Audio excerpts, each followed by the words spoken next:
yeah. I think that sounds better.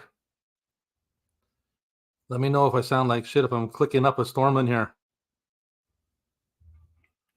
Where's the captain at? The captain showing up. Oh, I better stop. Hey, that's not how it's supposed to be. Like this. Hey, here I am. There we go. Yeah. I sound better. Yeah, but you're not as crinkly. But you're sounding a little robotic, just a bit. Really? Yeah. Hey, what's going on here? I don't know. It's just a little zzz kind of soundish. Hold on. Maybe it's just damn earphones. Hold on a second. Hold on. How about now? You hear me now? Yeah. Yeah. Yeah. It's still kind of got this kind of like a kind of thing. But... That's more. Wait a second.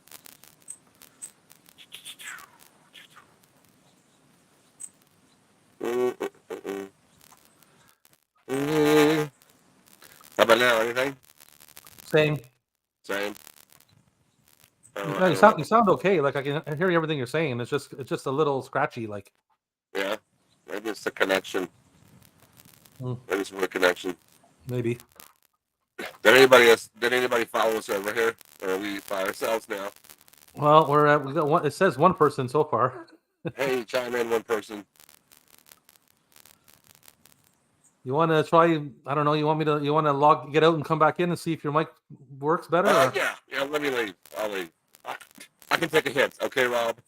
Get out of here. The captain will be back as soon as we get these goddamn audio problems out the way.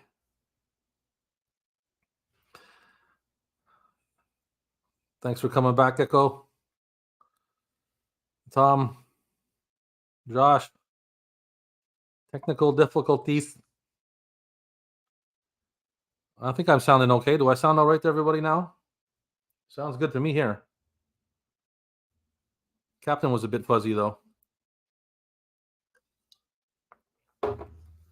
Oh man, try to do a podcast, please. Okay, cool. Thanks, Tom. There we go. Captain's coming back. Let's wish him luck. How about How's it going? now?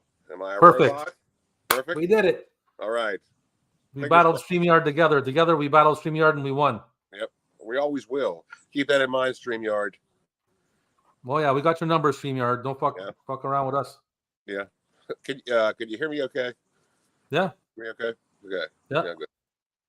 Greetings and salutations, Professor. Thanks for stopping by my mind. What's going on, Professor? Thank you for joining us, my friend. You missed the first part of this is part 2.5. Mm-hmm. Beginning of part 2, I showed a video of the flea market. Yeah. That should be still on my page, right? Yeah, I'm pretty sure it's like an uploaded video. You just started another one with this one. Cool. And the last one. So. That's right, Don. We're back better than ever now, man. Thank you, Don. Appreciate that, buddy. So we're doing a part 2 to recap again to show more odd tapes. Mm-hmm. And I picked up a nice little bunch from the flea market. I want to show you that Chuck Norris Karate Cop. Yeah. and then when I open it up, it is a tape of centerfold photography. Hey, all right. That's a win-win. Yeah. Let me see. I'll pop it up closer. You can take a fast look. Yep. Centerfold photography. Yeah, the old bait and switch there. Yeah.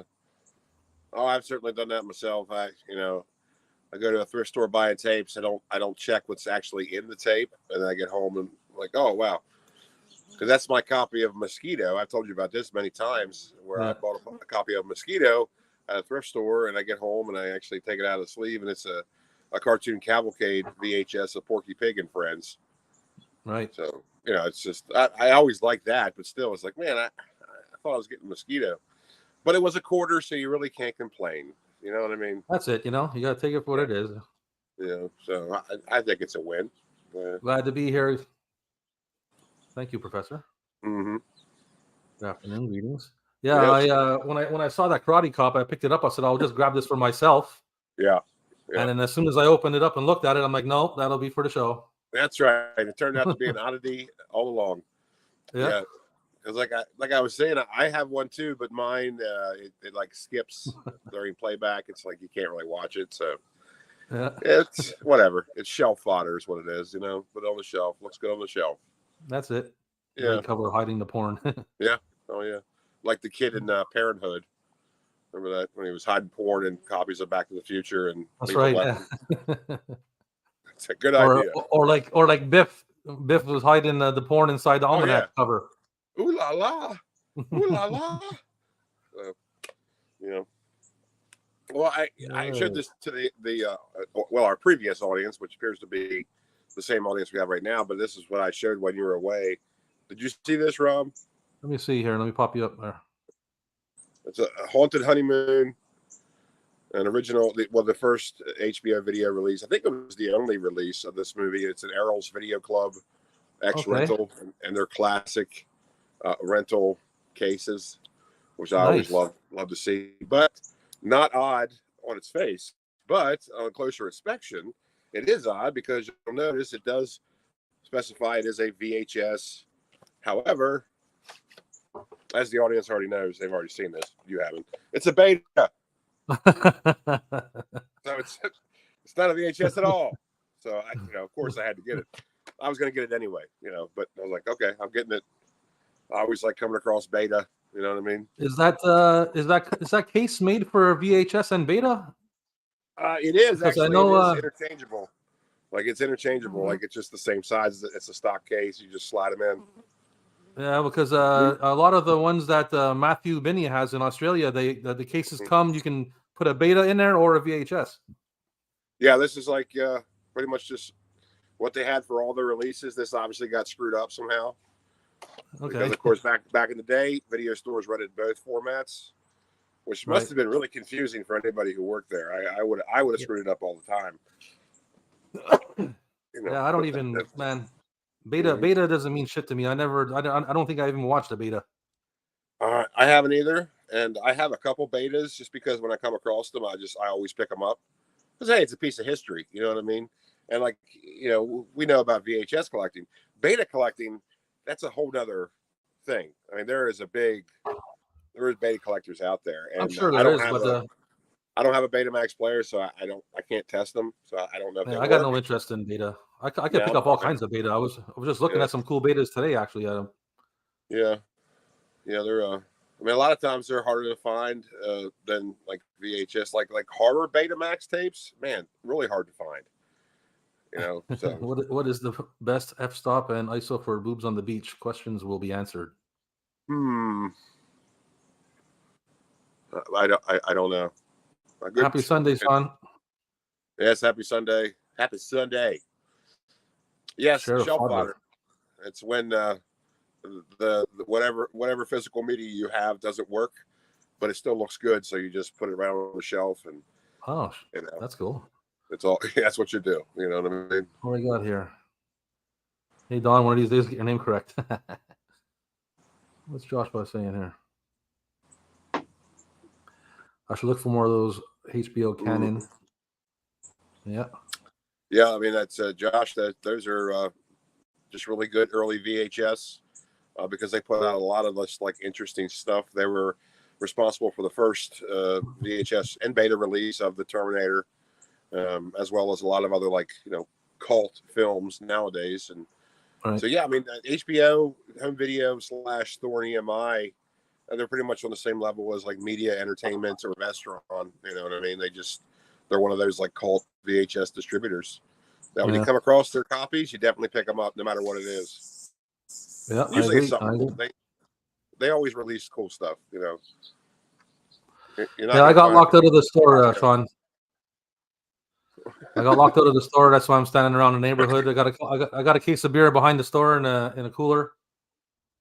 He couldn't get the right permits, so the government shut him down. I don't work with permits. Got to get a permit. He's got to get a permit to tie his shoes. Apparently, that's what the government does. Both If you can horror. do it, there's a permit for it, and you better get it. Yeah, I have two Right. Betamax, both horror. What are they, Echo? Yeah. What do you have? 2 horrors, he I've said. never seen them. It's almost like baby pigeons to me. I've never seen horror beta in the wild or anything like that. Well, at the place I was showing on the video, he had a Ghoulies 2 on beta. He had No kidding. he had Teen Wolf. He Okay. had Stand By Me in a RCA.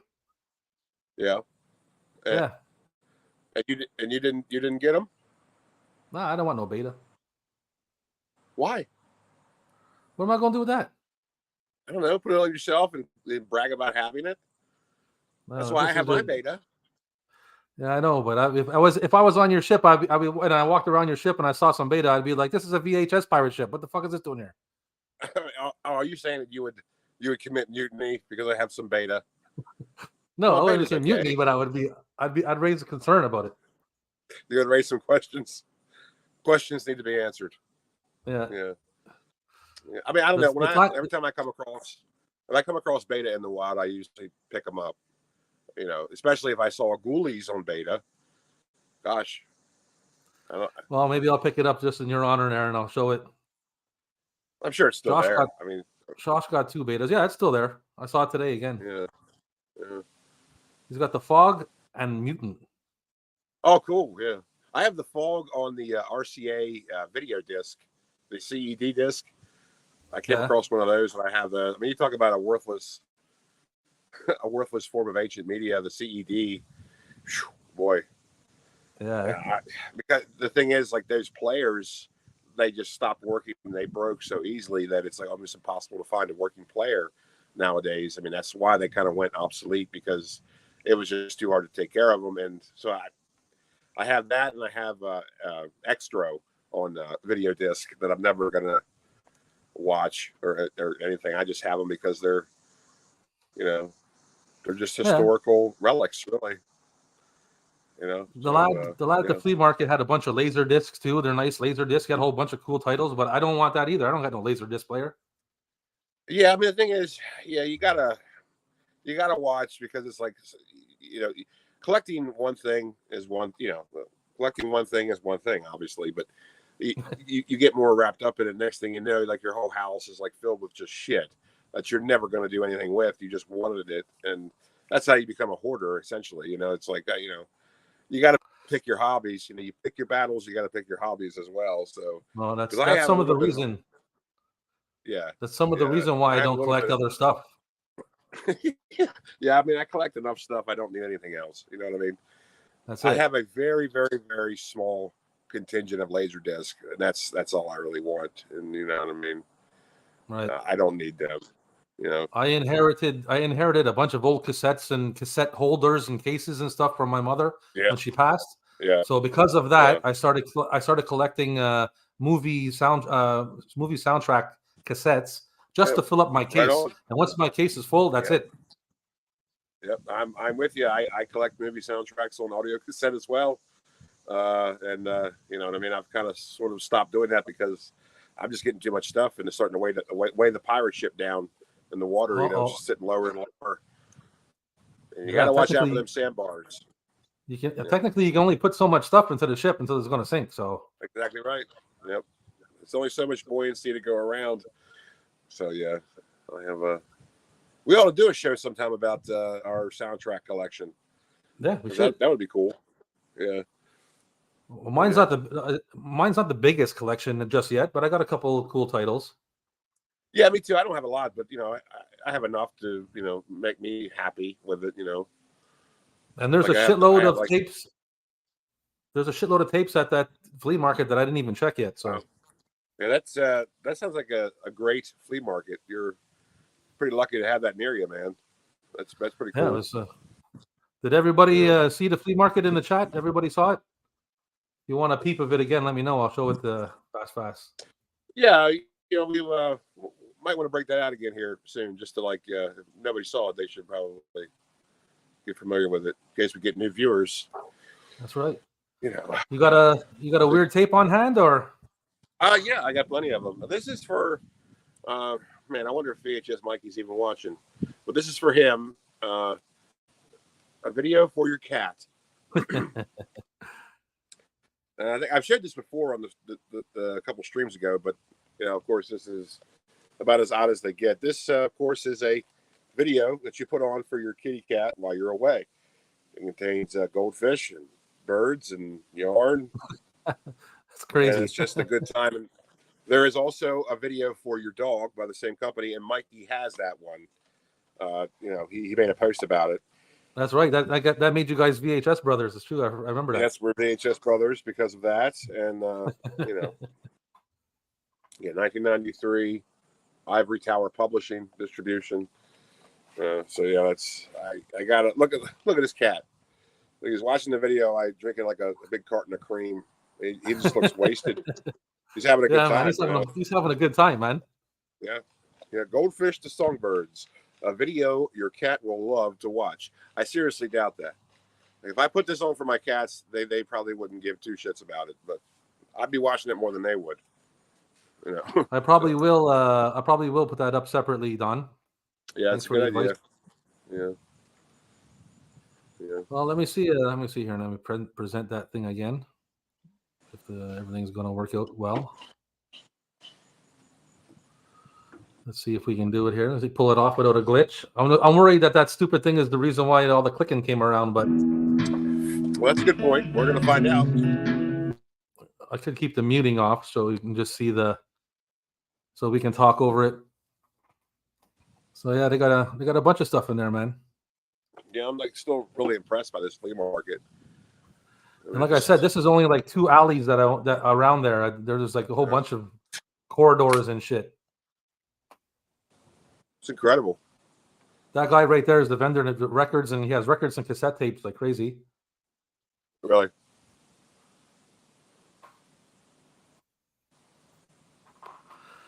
Yeah, you name it.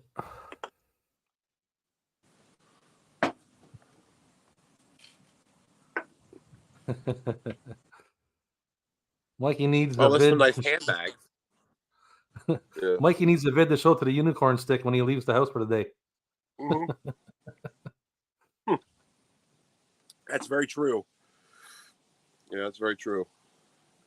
Yeah, so that was Kurt Browning's Jump. I'll show that later, but anyway. I'll show them close up later. Certainly.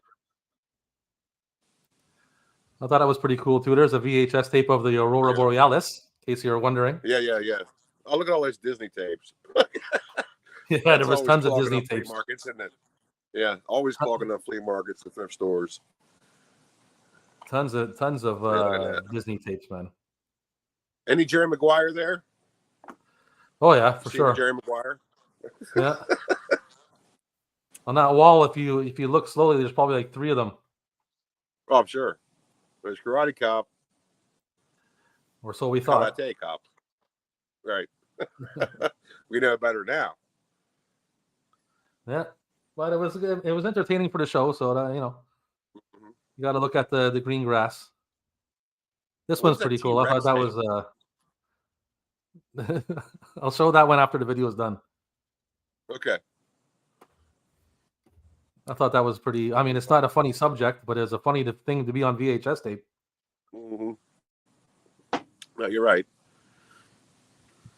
And this was a bit of a weird tape too. I'll show that tape too. Yeah, man. Anything Vestron you find, just pick it up. Doesn't matter what it is. Yeah, Vestron's just really just a great, distributor. Oh, there he goes. I'll drop the phone, and that's it. Yeah. So, anyways, that tape is a touch of prevention. It's a breast self-examination guide. Oh dear. Yeah. Wow. Have you watched it yet? No, it's taped shut. Are you going? Somebody taped it shut. Are you gonna watch it? No. Yeah. Wow. Yeah. That was like it's interesting because it's like somebody bought that, hopefully not out of distress and concern. You know what I mean? $4.99. The $4.99 tag that's made on the box too. That's not a sticker. Right. That's made into the box. It was probably like it was distributed in like doctors' offices and stuff. Maybe I don't know. Like somebody bought that because they were concerned, if you know what I'm saying, and they wanted to see. So that's like that's kind of a downer, isn't it? It is. I hope everything turned out for him. I do. I really do. I hope everything turned out okay. I hope the person they checked the video, they did the exam, and they were like, I don't need this shitty tape, and they threw it out the window. They threw it out the window. They taped it shut first, then they threw it out the window. Right. It's a good find, though. I guess definitely an odd find, but well, it is odd. That's for sure. Yeah. Very and interesting. And then that Aurora Borealis is just basically the Aurora Borealis on tape. Yeah. At first, I thought that said Adrienne Barbeau. I was like, "What movie is that?" And Adrienne Barbeau stars in it, but it's a Alaska's. What does it say? Alaska's Gallery of Light. On VHS. That's something to watch when you eat That's something to watch when you eat a bunch of edibles one night. Yeah, for sure. Like the same thing, like my Pike's train ride through the mountains, man. Mm-hmm. It's a trip, man. You put it on a big screen, and then you darken the room. You feel like you're on like an old coach with people. There's people sitting there. You're looking out the window at the scenery. Yeah, I'm really there, bro. Who needs VR goggles when you have that? When you have drugs and VHS. It's just funny because it's like one of those tapes where it was made for people to look at, to be outside adventure tapes without leaving the house. It's like before virtual reality, Yeah, oh yeah. That was it. That was a big thing. I mean, there was a big push for that, where it was just like pseudo reality tapes, where it was like that, or like roller coasters, or driving down the highway, and just stuff like that. It's basically a VR VHS VR. Yeah, there's a video of a fireplace, out there. So it's very VHS. The world of VHS is very interesting, to say the least. Oh yeah. And speaking of what's interesting, go ahead. I'm sorry. No, I just to say I don't have a VHS tape of a fireplace. I don't think I have the DVD, but if I'd like to get the fireplace one. That'd be pretty cool. Yeah, you'll find it sometime. You'll come across that. I'm sure you will. Because it's something that like somebody would have. They're like, well, I clearly don't want this anymore, so they'll just give it up to a thrift store or something. Well, they probably just throw it away. I don't know. But maybe. Speaking of thrift store finds, here's something I saw many moons ago, and I had to get it. Is William Shatner's Star Trek Memories. I thought that was interesting. It's just him talking about Star Trek, a lot of behind the scenes stuff, and and what I thought was cool. Very curious about this is nobody opened it. Like, so whoever bought this clearly wasn't too concerned about it. Like, nobody was interested. It's like whoever bought this was a Star Trek fan, obviously, but I guess not that much of a fan because they never opened it. So. I got it for $0.25. I was like, oh, yeah, I'm getting this. Well, why not? Yeah. You can see originally it was marked down to $1. So, What a fate. Yeah, what a fate. Yeah. The old dollar. Yep. Now you're lucky if you find them at $1. Mm-hmm. Oh, you're not kidding there. Yeah. The days of finding them for $0.25 are long gone. Yeah. Well, the ones you're finding for... The ones you're finding for $0.25 or 50 cents now are like Jerry Maguire and Pretty Woman. Oh yeah, Titanic. Yeah, it's amazing how much that market's changed just within maybe a 7-year span. Or I used to go into like a Salvation Army or a Goodwill and find like Robot Holocaust and stuff like that for like $0.25, and now you can't find really anything decent, halfway decent for less than 75 cents. In many places they sell them for $1 anymore. I'm like, that's not how you get rid of something. You know what I mean? Like if you're trying to get rid of something, don't price it at $1. No. So, yeah, it's like I saw somebody posted like on a group thing on Facebook, a shelf in a thrift store, and it actually had a couple of good titles on it. I think there was like there's a couple of horrors in that, and it was like the guy he took a picture of it because he basically his jaw dropped when saw it, and it was Right. only like 2 or 3 titles, but there was 2 or 3 really good titles there. Yeah. Somebody must Yeah, have just dropped off, you know? Yeah, I mean, 2 or 3 titles anymore. That's like a treasure trove. It's like you Yeah, that's what don't I'm even saying. find that. It's wow, you know. But it is what it is, man. You know. Josh's buddy's got the entire Star Trek series on VHS. Mhm. And I think William Shatner's Star Trek Memories on VHS also. Huh. Cool. Yeah. Yeah. Apparently, it's not too uncommon on the tape. So he probably does have it. Um, you know, but I thought it was funny that nobody opened it. Like William because they end up Shatner and I. because they end up in a thrift store. Somebody had to buy it first, right? I mean, I've never Yeah. owned a tape that I haven't opened. Like if I buy a new tape, I would open it and watch it at least once. I don't get this. People not opening their stuff. I don't understand that. How does that happen?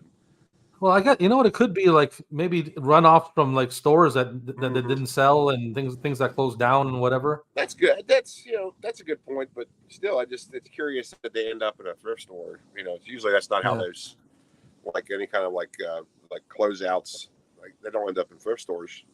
Yeah. Not that I know of, at least. But I don't know. Who knows? Well, I made its way there somehow. So Yeah, obviously now it's in my there she hands. is. Yep. So yeah, here's this Ultra Flash, the dance music video.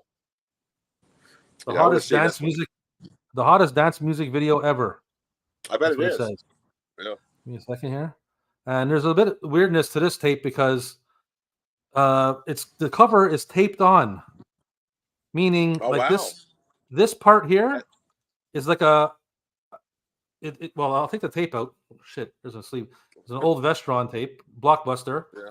Right. and it Yeah. says on the bottom, if this label is broken, Yeah. you must buy it. If his label's broken, I'll kill you. Yeah. But here, let me just give you a little, if I can just, because I put a piece of tape on it to hold it, but like the cover is not on the, it's a black box with a cover taped on. For Christ's sake, where's the knife? That's weird. Yeah, man, I'll show you in a second. Let me get this. Yeah. There we go. Yeah, here, look, see? That's just It's a black really box. strange, man. It's a black box with the cover taped onto it. I wonder what the story is there. Like, And it looks like it was supposed to be made that way. And it's a Vestron. It's an old Vestron. I don't know what year it is because it's got a tape. It's got a sticker over it. Probably 87 or 88. If it's Vestron, I mean, I don't know. Vestron wouldn't have done that. I don't know, man.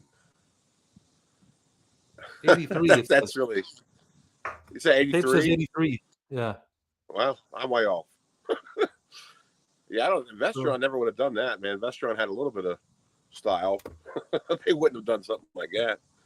That's obviously it's some kind of homebrew or something. Yeah, that's for sure. Someone cut it because you can see like it's a normal box. It's got the little cutout at the bottom for your finger here.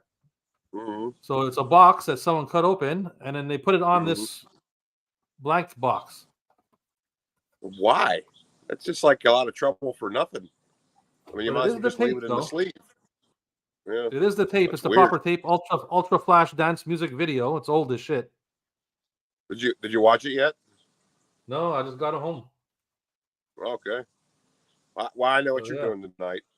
You're going to learn some Ultra Dance Flash. you know it, man. What else would I be doing? Yeah. That's weird. That's just like extra steps. Like, why would you do that? It was already in a sleeve.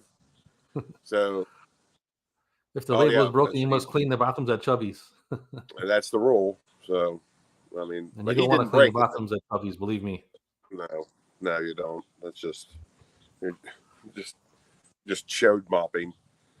You wanna do me a favor and show off a tape while I run behind the store and get a beer? Yeah, absolutely. Yeah, this ought to be good. Oh, what to show here? I have so many. Well, ladies and gentlemen, watching in YouTube land, this is something I bought years and years ago in a thrift store. Like most of my collection is.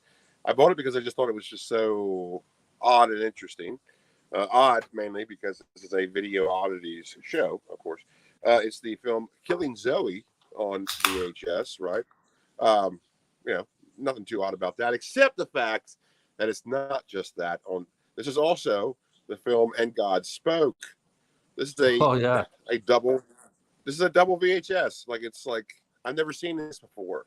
Never seen a tape do this, where it's like it's interesting. So I had to get it. I got two of I don't those. know.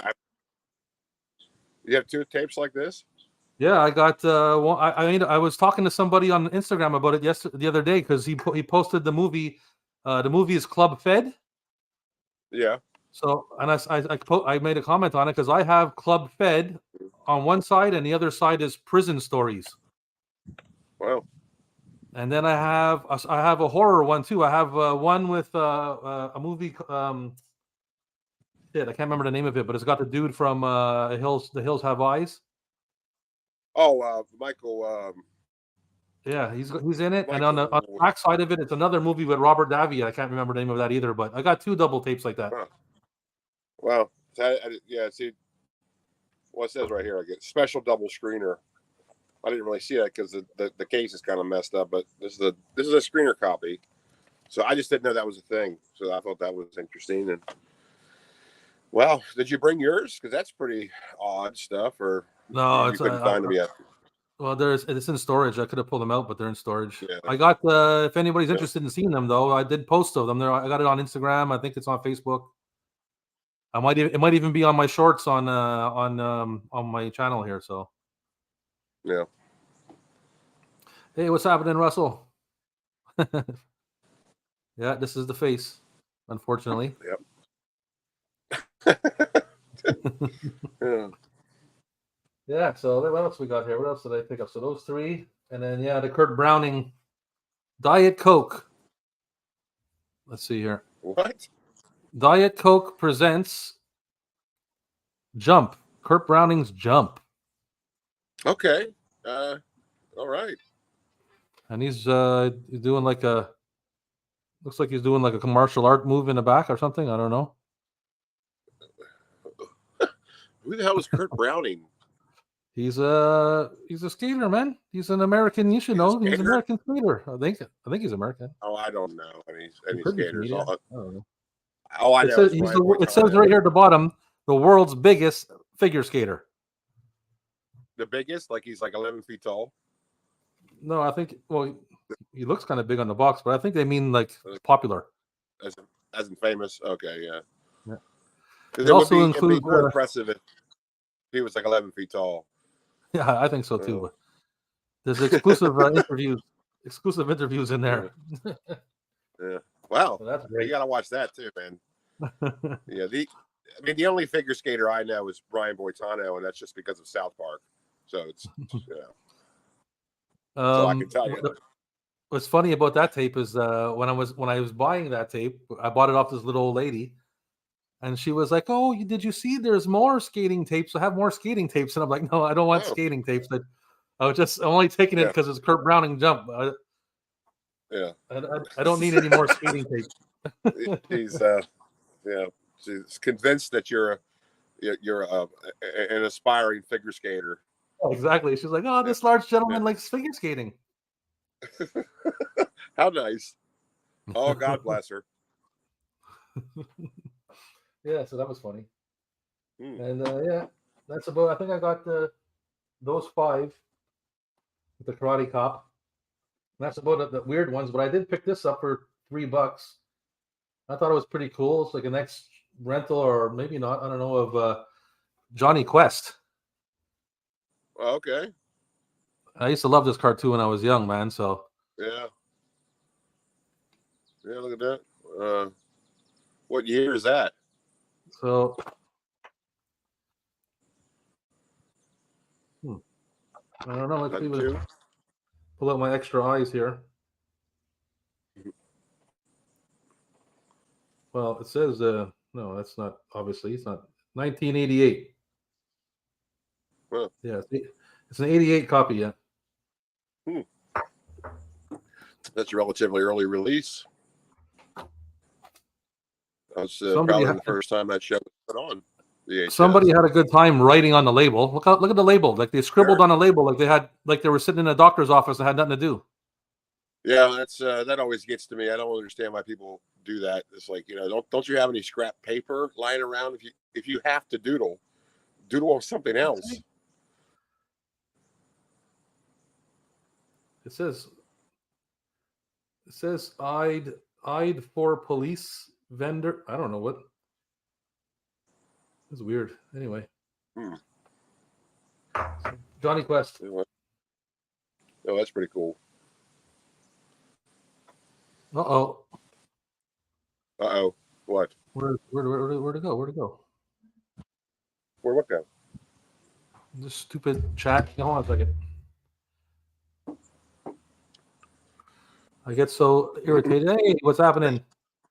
Hey, what's going on? What's going on, buddy? Come on, Gareth. I sent you the link. You can jump on whenever you want, if you want to. Yeah. Back off with the figure skating lady. Yeah. Yeah. Whoa. Okay. I'm just getting it because it's sponsored by Diet Coke. All right. That's right. Yeah, man. Johnny Quest, man. That was a good cartoon when I was young. It didn't last it was old, so I was really young when it was out, but I remember it. Yeah, same here. They played it on the USA Network on Sunday mornings when I was a kid, and that's how I know about it. But it was already essentially ancient by the time it got to me. So and same here. So yeah. How you doing, Gareth? I really enjoyed that that stream you did with Andrew Gower the other day. Did you watch that, Rob, at all?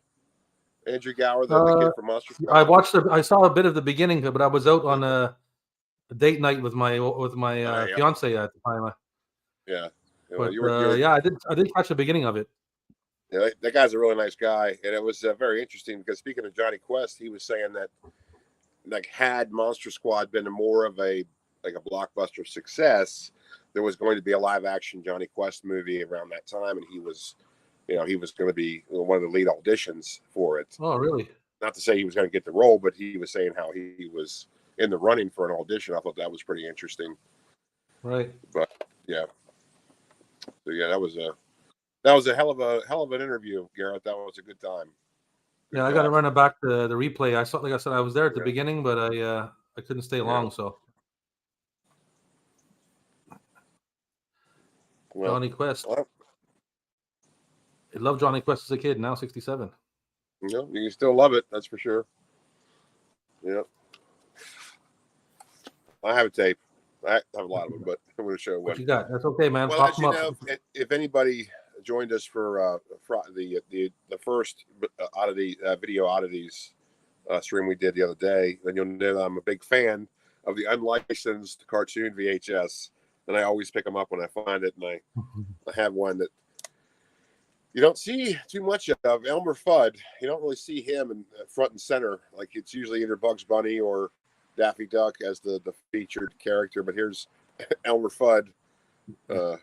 And look at his boxer shorts, and it's just a great stuff.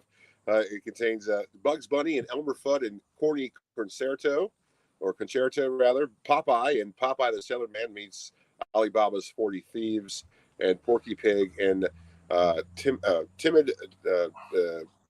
I can't read that, but anyways, I think it's Toreador. I don't know what it says. That's weird. I've never seen that word before in my life. But it's 1989 Unicorn Communications. At least the case says that. But of course, the tape itself is a Burbank video blank label because they want you to write it in yourself as though they couldn't do it. I'm like, okay, you know what? I bought this tape. I expect you to write on the label, not me. You know what I mean? Right. Like, why am I working for you? Yeah. So who knows what's on this? Who knows? It's got a lot of mold on it, though. I can tell you that. I like those those tapes like that. I got a bunch of cartoons like that too. Yeah, they just didn't care. I just love it. Just the nonchalance from like the cover art just being so lackluster to like the fact that they didn't bother getting the license rights for it. It's like the tape quality is just like bare minimum. It's just I love them so much. It's just Someone just quickly hustled to get those together to try to make a buck somehow. Yeah. And it would, as a consumer, it would piss me off had it not been the fact that these tapes were like $1 when they were new. So it's like it doesn't matter. You know what I mean? You get what you pay for. So it's exactly. That's what makes them so endearing. More or less. They're so cheap, you know. So I think they're great. Yeah, they're pretty cool. I'll pick them up whenever I see them. Yeah. They're infinite as well. Like there's no way to collect all of them because there's no way to know how many there actually was. That's right. There were so many companies that did that.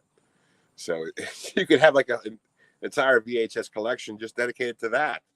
You know yes, you could. I remember when I was young, like going into like pharmacies or like different kind of supermarkets, and they'd have like a whole bin full of those kind of cartoon tapes. So oh yeah, yep, absolutely, yes sir, yep. Puff and sip time. So what else you got? Well, I got another thrift store find I thought was interesting. Comic book collector, hosted by the Riddler himself, Frank Gorshin. Oh, there he is. That's a nice cover, man. I like that tape. Yeah, it's just about comic book collecting. It's approved by the Comic Authority. It's got you see right there. It's got Tales from the Crypt right on the cover. So it's like you're in for a good time on this. Now on video, see the outrageous superheroes and notorious villains that made comic history. So it's just good stuff. Haven't watched this yet. I will soon though. So I don't know why. Like I can hear you perfectly, and the video is everything, but for some reason you're not frozen, but you're like stop motion, and then you go back to normal, then go back to stop motion, and go back to normal. But I can hear your voice. Yeah, it's probably just the transmission. I mean, if you go back and watch your other feeds, yeah, it happens. Am I okay now? Yeah, you're good. You're good. It's still good. It works. So, Captain Adam, you look like Russell's late father-in-law. Well, I don't know if that's a compliment or just an indifferent comment, but cheers to Russell's late father-in-law. He must have been a cool cheers. Dude. God bless his soul. Absolutely, we'll drink to that.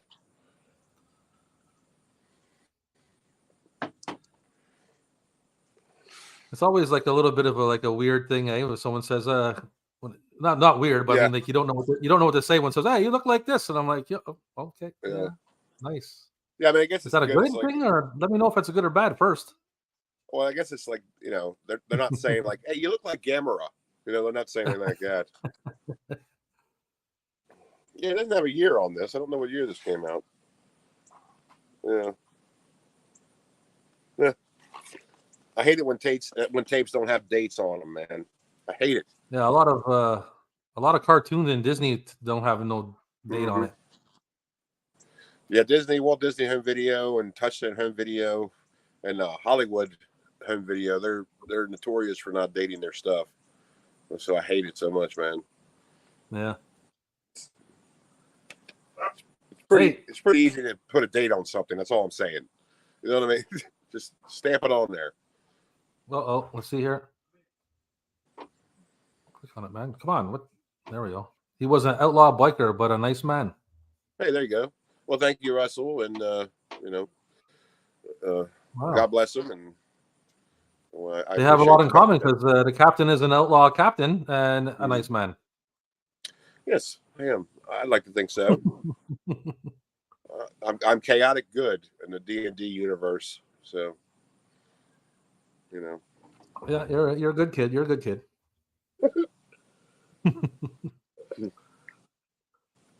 So, Rob, any more tapes?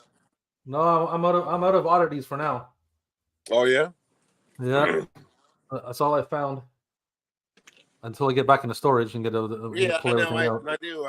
I didn't really consider that because I was like, oh man, all this stuff's like after I asked you to do another one today. I thought, oh man, all the stuff's in storage because he's moving. It's like, that's kind of shitty of me to, make them go through all this shit. No, it was cool because it made me do a video at the flea market, and that was pretty cool, and I enjoyed all that. So I'm fine with that, man. Yeah, you should definitely make a short out of that video, man.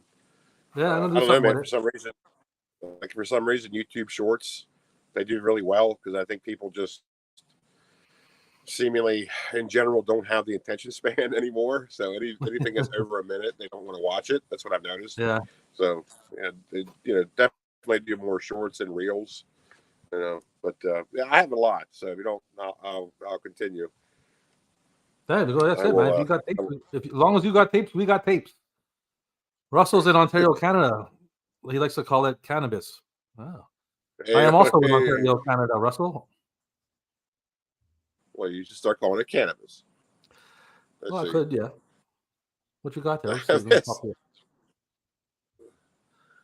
The commies are coming. The commies are coming. Hosted by Jack Webb from Dragnet. This was an old PSA, I think, from '59 about the Red Menace.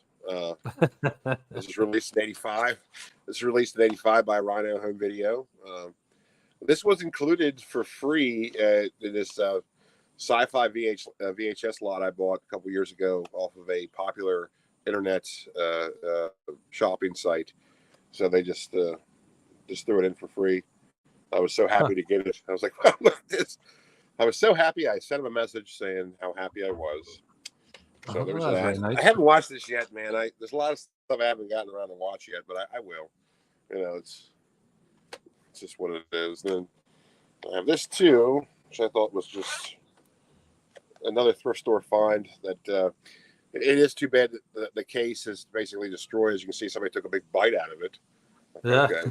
It's just, I want my MTV, and what this is part of the MTV, the Family Jewels VHS collection from the very early '90s. If anybody out there remembers that, and what this is a collection of the MTV commercial bumpers and promos they'd play in between their programming. This is way back in the monolithic era when MTV played videos, I should say, and was actually a halfway decent channel. So yeah, you got the Dennis Leary promos he would cut on people, and you have I don't remember what this guy's name is, but that hippie guy, and Joe's Apartment, and then the taxi driver. And it's just good stuff, and released in '96. Yeah, it's just too bad the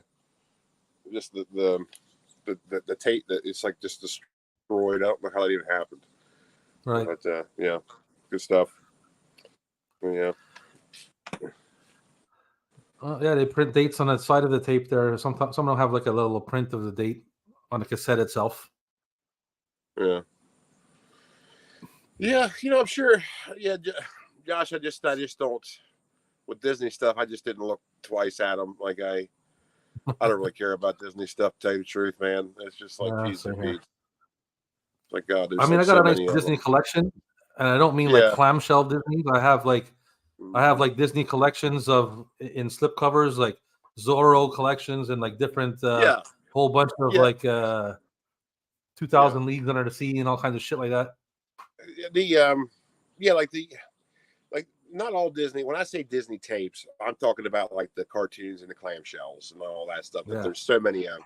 But in reality, like Disney Home Video or Walt Disney Home Video, rather, they have a lot of stuff that is actually cool to have. Like the early, like the white box clamshells, like from like '82 to '84. They did, like you said, Rob. They did a lot of slipcover stuff. That's like they're not animated features. Like they did like Black Hole and Tron, and just like there is some cool Disney stuff out there. But when you say Disney VHS, people usually think you mean the the quote unquote Black Diamond collection. The Disney classics, like stuff like that you see. You go to any thrift store anywhere, and you'll see at least 3 dozen of them on the shelf. And it's for sure. Yeah, there's so many of them, and you can build a house with those, man. Yeah, you can literally build a house with those. You could, and I really wish somebody did. Maybe one day I will. That'd be pretty cool. Yeah, well, we should do a stream. We should do a Disney stream on other Disney Yeah, tapes we that are not clamshells. we should do that, definitely. Yeah, we should. We'll write this stuff all down. You know, we have lots Yeah, of stuff to talk about, man. I'll get my assistant on it. Yeah, Talking about yeah. pirates, do you guys have any pirated tapes?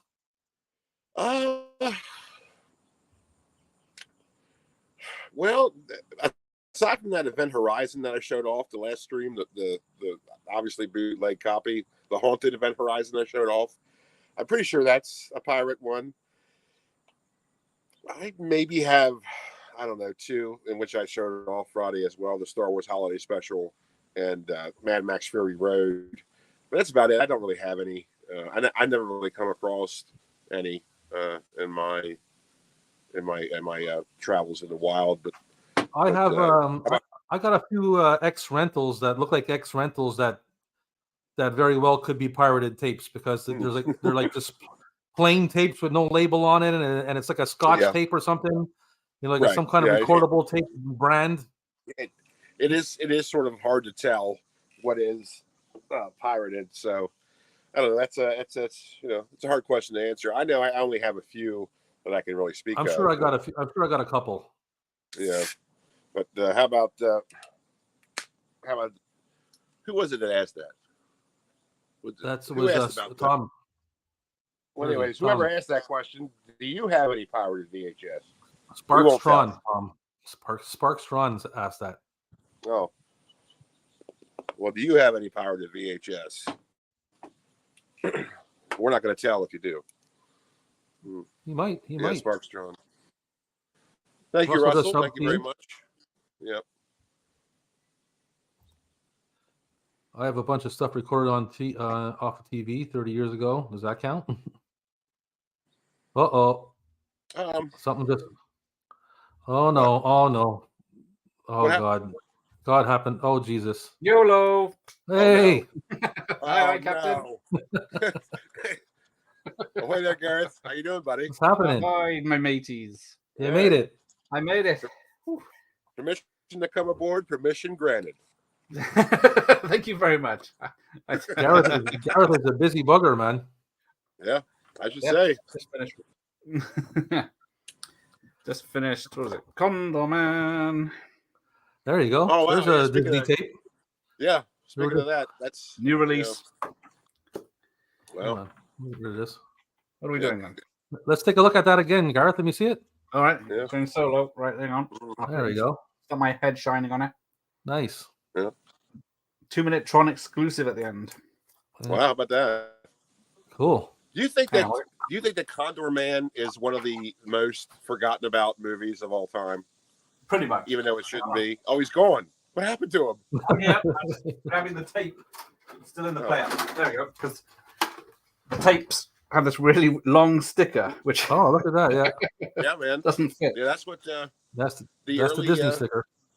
That's the early Disney releases had those long labels for some reason. Yeah, I don't know why. It's got rubbed off going in and out. I have a Babes in Toyland that has that too. Tron has a Phantom Menace bootleg. Oh. And it's recorded in a cinema with Chinese subtitles.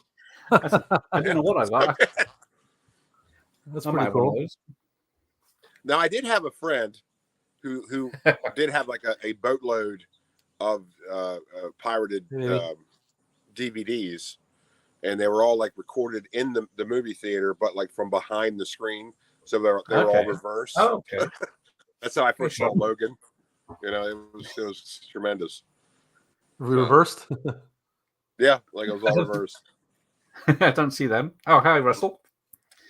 I need to check out what pirate ones I've got. Yeah. I think I got Harry Potter one. Yeah, who knows? Josh has Condor Man on VHS. Nice, Joshua. Yep. Condor Man, just like I said, I think it's this single-handedly one of the most forgotten about films of all time is Condor Man. Yeah. Maybe that the Shadow. Yeah. Oh, the Shadow. I saw the Shadow in the cinema. That's a pretty good one. Russell McKay. I don't have it on VHS though. Yeah. We were showing off some weird tapes. You got any weird tapes? I played a video. Played a video. I went to the flea market today and I found a couple of weird things, so I played a video of that. Ah. Shall we bust out the video again, Captain, or what? I mean, I'm cool with it, man. We probably got some new viewers on. Yeah.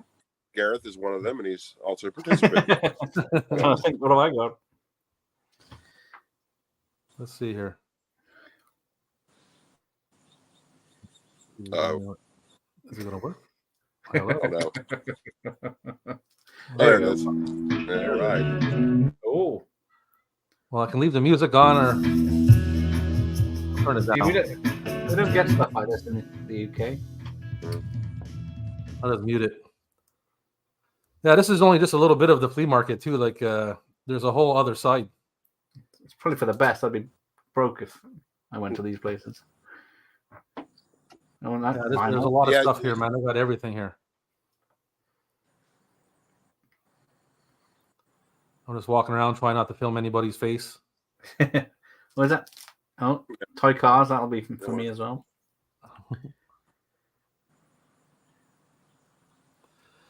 Yeah, I want to hunt there. I was looking for some oddities to show. Oh, look at those handbags. Must get the new seasons. Oh, did you see Titanic? Go back. Shout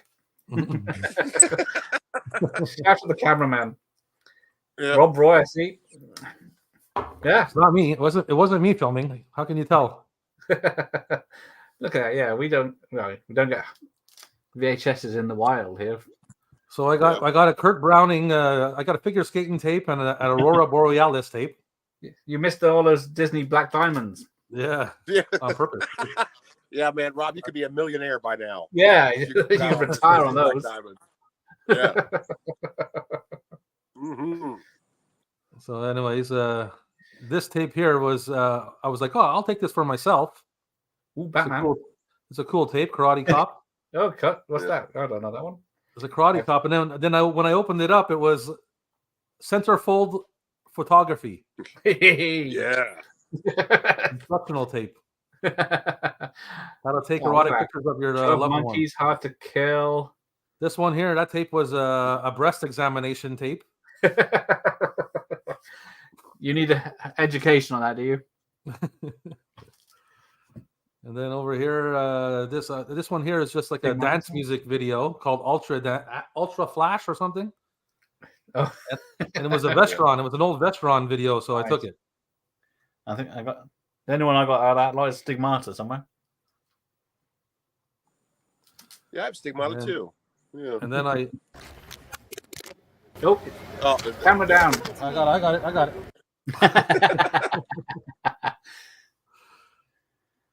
Yeah, that's behind the curtain there. So that was my little stream through the flea market. I was glad to find a couple of funny tapes though. Yeah, very lucky. I'm trying to think. I got nothing here. I'll be right back, fellas. I got to plug my camera in real quick. It gave me the notification. I'll be right back. Sounds good. What I got here? And you got the horror section down here. Got Texas Chainsaw Massacre in widescreen. Ah, nice. Let's see it. Take a look. There you go. So this, I think, it was banned. So this is the uncut version. Nice. And it's selling for 10 pence. Oh, wow. And then for the budget label.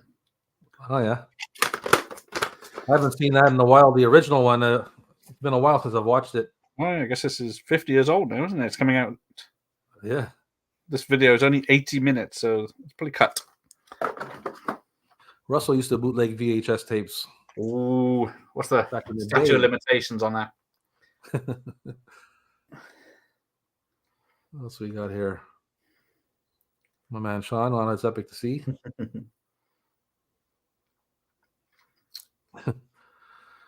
3D movies and tellies were flash in the pan.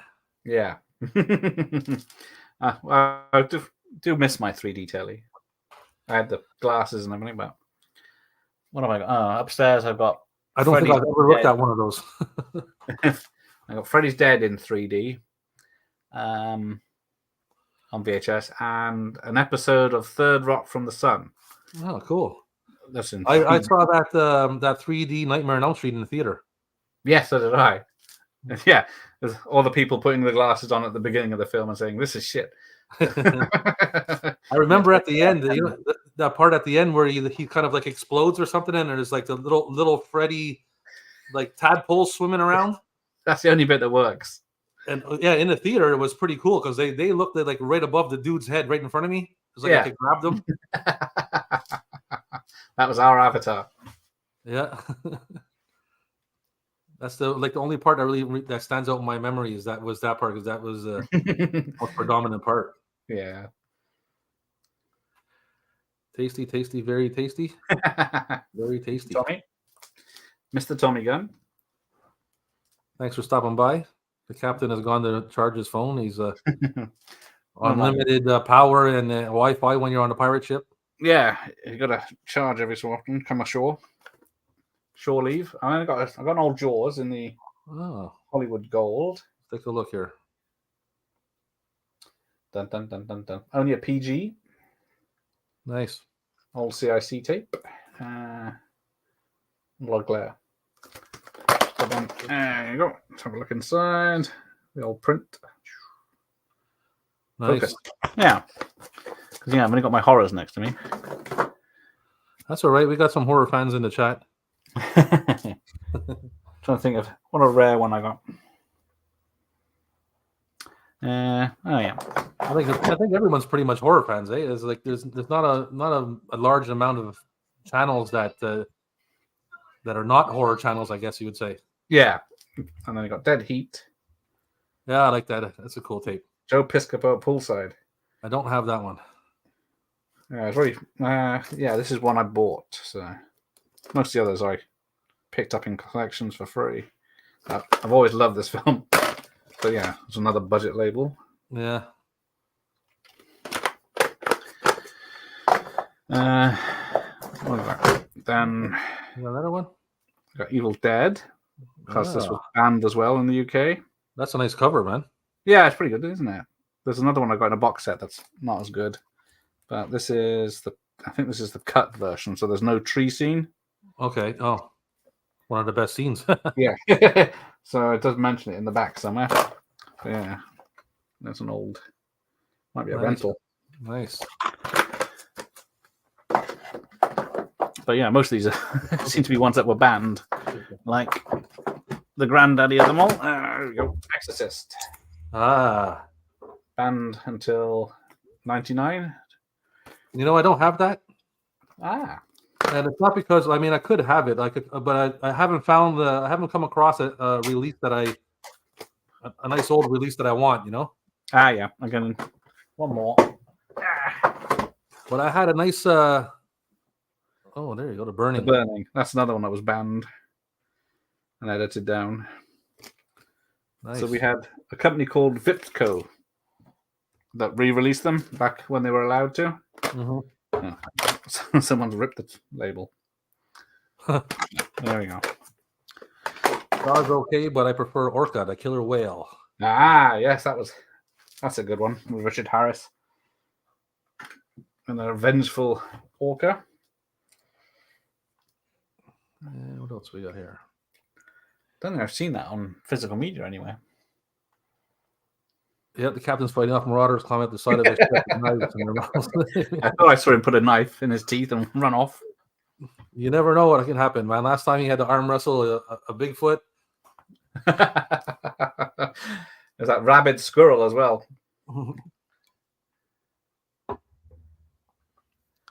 You never really know where he's docked, so anything can happen. Yeah. It's like when Gareth does a live stream outside in his garden there. Anything can happen behind him. You never know. That is true. Mostly just being eaten by bugs. Whatever. I got the Jaws 2, because this is the Stripey edition, which are famous releases in the UK. Okay. There's a number of films that had this CIC Stripey label, all different colours. Right. But get out of the water. Huh. I don't so cool though, like it's like the difference of your guys' tapes compared to ours. It's like the same, but the two different kind of collecting realities. Like, you know what I mean? Yeah, because it's the same physical shape tape inside, but the cases are different, and I guess the picture quality is different too because of NTSC and It goes back. All right. They'll get copyrighted. Yeah, you never know, eh? Where's the balloon animals? Stop singing that song terribly. Well, excuse me. Like anybody gives a shit about me singing Backstreet Boys or whatever it is. Like you never went to a concert. Yeah, I know. To tell you the truth, I have not been to a boy band concert. No, and it's not because I probably would have went back in the day. I just never really had the opportunity. But like I wanted to see Michael Jackson when I was young. I didn't get that opportunity. I wanted to see Madonna when I was young. I didn't get that opportunity. So I mean, I would have went to see Prince. But I've seen Tina Turner, and she had Tim Capella with her touring from the Lost Boys, right? And U2. I think that's only. Oh, I've seen Spinal Tap. Oh, I have seen Madonna. Tell a lie. Have you? Yeah, Live Earth. She had a couple of songs in Wembley. They had Spinal Tap, Metallica, Black Eyed Peas, whole host of famous names for a charity event. Wise Guys, yes, with Danny DeVito. Yeah. Never took off, did he, Joe Piscopo, after leaving SNL? Yeah, he kind of fizzled out, huh? Yeah, I remember all the jokes about him on Married with Children. That's how I first heard about him. Otherwise, I wouldn't know who he was. That's true. He comes around often, the jokes about him. I already heard that. Oh. No way.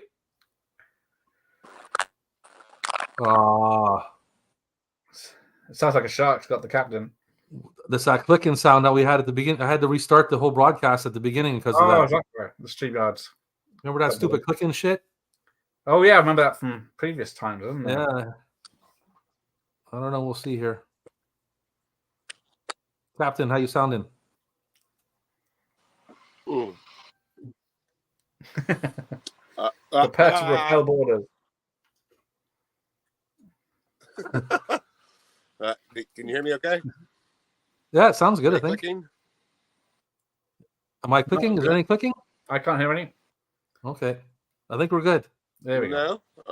And my cat just jumped up. My cat's behind me eating dry food, and all I hear is crunching, and I'm like, oh, he's a crunchy cat. Oh yeah.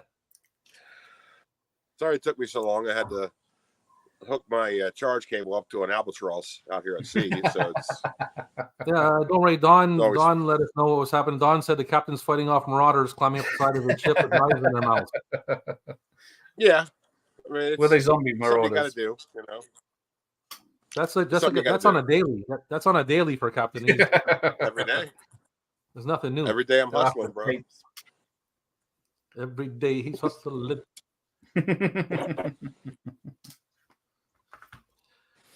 If Lars got killed instead of Cliff Metallica, they wouldn't be what they are today. Uh-oh. Is somebody starting a Metallica argument? I'm staying out of it. I don't know much about them. That's an interesting point. That is an interesting point, though. Well, it certainly would have changed things. I mean, it sucks. Anybody had to die. I mean, I wouldn't pick one over another, but you know, I don't know. Yeah. Well, Lars, have you ever seen the comedian Jim Brewer there from Saturday Night Live? He does an impression of Lars. He, on an interview on Howard Stern show, he's talking about going out and drinking with Lars one night. Man, I laugh so bad when he does an impression of Lars. It's hilarious. Check it out. Anybody want to watch it? It's funny as shit, man. Yeah, I forgot. There it is. I've got the non-3D Freddy's Dead. There it is. Oh wow, the non-3D one, huh? Yeah, because I got the rental was the 3D version, but the retail. Well, this is the budget release, but retail wasn't. Wow. Yeah. Someone only got halfway through it and stopped watching. Oh. Did they rage quit? They rage quit that movie. That's too They bad. paid I thought it was a £4.99. decent film. Yeah. I thought it was a decent film, man. I mean, it wasn't bad. Yeah, I think I prefer it over 5. Hey, Hobbs, thanks for stopping by, buddy. Hey, Hobbs. Yeah, I tell you what is a really good nightmare film that nobody talks about is New Nightmare. I think that's a splendid film, and nobody ever brings it up.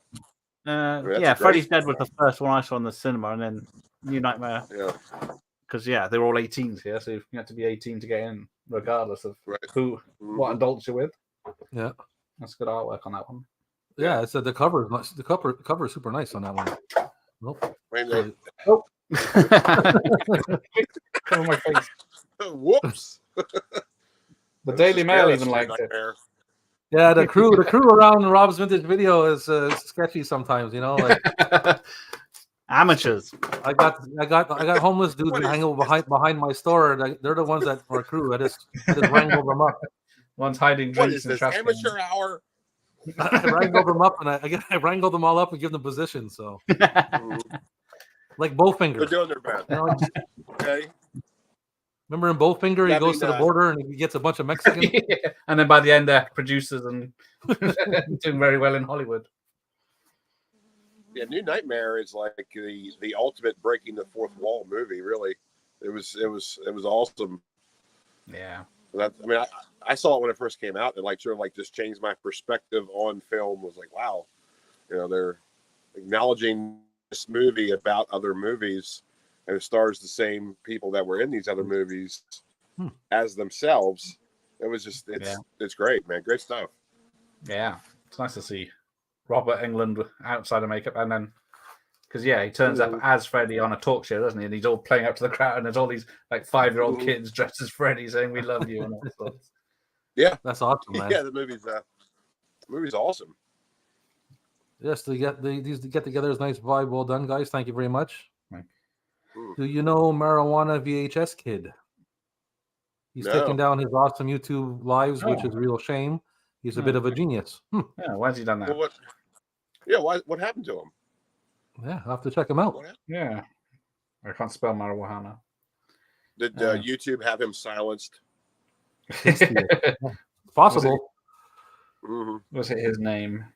We'll know for sure if anything happens to the captain, because the captain he unleashed on YouTube on Friday night. So I'm pretty sure they're getting a posse together. Yeah. YouTube sent their assassins after me, so my days are numbered.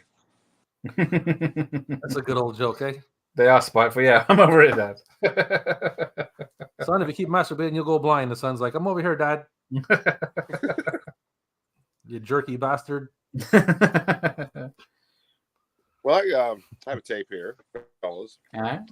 I always thought it was neat because long ago, before the era of the internet and before DVD, before there was DVD extras, obviously, to see the making of a film, you either had to watch the television special if there was one about it, or there might have been a VHS released for it, but that was very rare. And Alien 3 is one of those rarities. The making of Alien 3. Oh, cool. Which sucks because it's arguably the worst Alien film, but it's at least you get to see how they made it. So I found this at a thrift store, had to get it. Not to be sold or rented. So immediately I'm illegal because I already bought it because it was sold. It wasn't my fault though. Come and get me. Come and get me. It was part of a box set. And speaking of that, Gareth, a video you did many moons ago about that Alien box set VHS that you finally got. Remember that? Yeah. Like it was like this incredible case. I don't think we had that over here in the States. Like we had a box set, but it was just like the cardboard, box. Yeah. I don't think we had anything like that. So good job with that, man. I was very happy. Awesome. Sniped in. We had nothing like that. Yeah. I remember saying I'd never seen nothing like that in my life. It was awesome. 3 Alien films plus the making of, wasn't it? Alien 3, yeah. Because I got the standard box set, which has Alien 1 to Resurrection, but then the widescreen box has Alien 1, 2, and 3, and then the making of Alien Resurrection for some reason. Nice. Wow. Nice, man. It's weird. It's a wicked collection. Yeah, it was awesome. Yeah, Russell smokes the devil's lettuce since he's 13 at Woodstock. In fact, 60s Woodstock. Yeah. Or is it like the late 90s Woodstock? Thank you, Cool, Echo. Captain. Oh, Len Dog's here. Hey, Len Dog. Len Dog. He's sleeping off a bit of a hangover. He was partying it up last night. Well, drink lots of water, Len Dog. Lots of water. Hydrates. Yeah, Pedialyte. Electrolyte. Yeah, some Pedialyte. Get yourself an intravenous like people do today, apparently. Jesus Christ. Yeah, people figuring it out. They know what they're doing. I can't wait to be rich enough to get whacked and then get an intravenous. Yeah. Yeah. It's gonna be a good time. Yeah, sounds fun. Yeah. What else you got, Cap? You got another one? Yeah, well, I got plenty. I mean, I'm just being polite and holding back. No, bust them out, man. Bust them out. Some more unlicensed cartoon VHS. Daffy Duck. Yeah, they are better than the original, aren't they? Yeah, Daffy Duck dressed like Pogo the Clown, apparently. So it's interesting. Well, John Wayne Daffy. That's what that is. John Wayne Daffy. But, this 1990 New Age Video Incorporated. It says for best picture quality, adjust VCR tracking control. I doubt that's going to help. This is garbage. I mean, yeah. It's got the Daffy and the Dinosaur, to duck or not to duck, and Yankee Doodle Daffy. So yeah. You never know, those cartoons will be like you ever see those old shitty cartoons where nothing's moving except for the lips? Oh yeah. They show scene by scene with only the lips move. I think there's a Incredible Hulk one like that too. Mm-hmm. Yeah, makes sense. I hope there is. It's hard to get into. Everyone's fashion way: food, water, and a shower or two. Okay. Just in case. A man gives his wife 2 aspirin and a glass of water. She says, "What's this for? I don't have a headache." Says, "Good, let's do it." I set you up. Now skin up the bumsy. Somebody's working blue out there.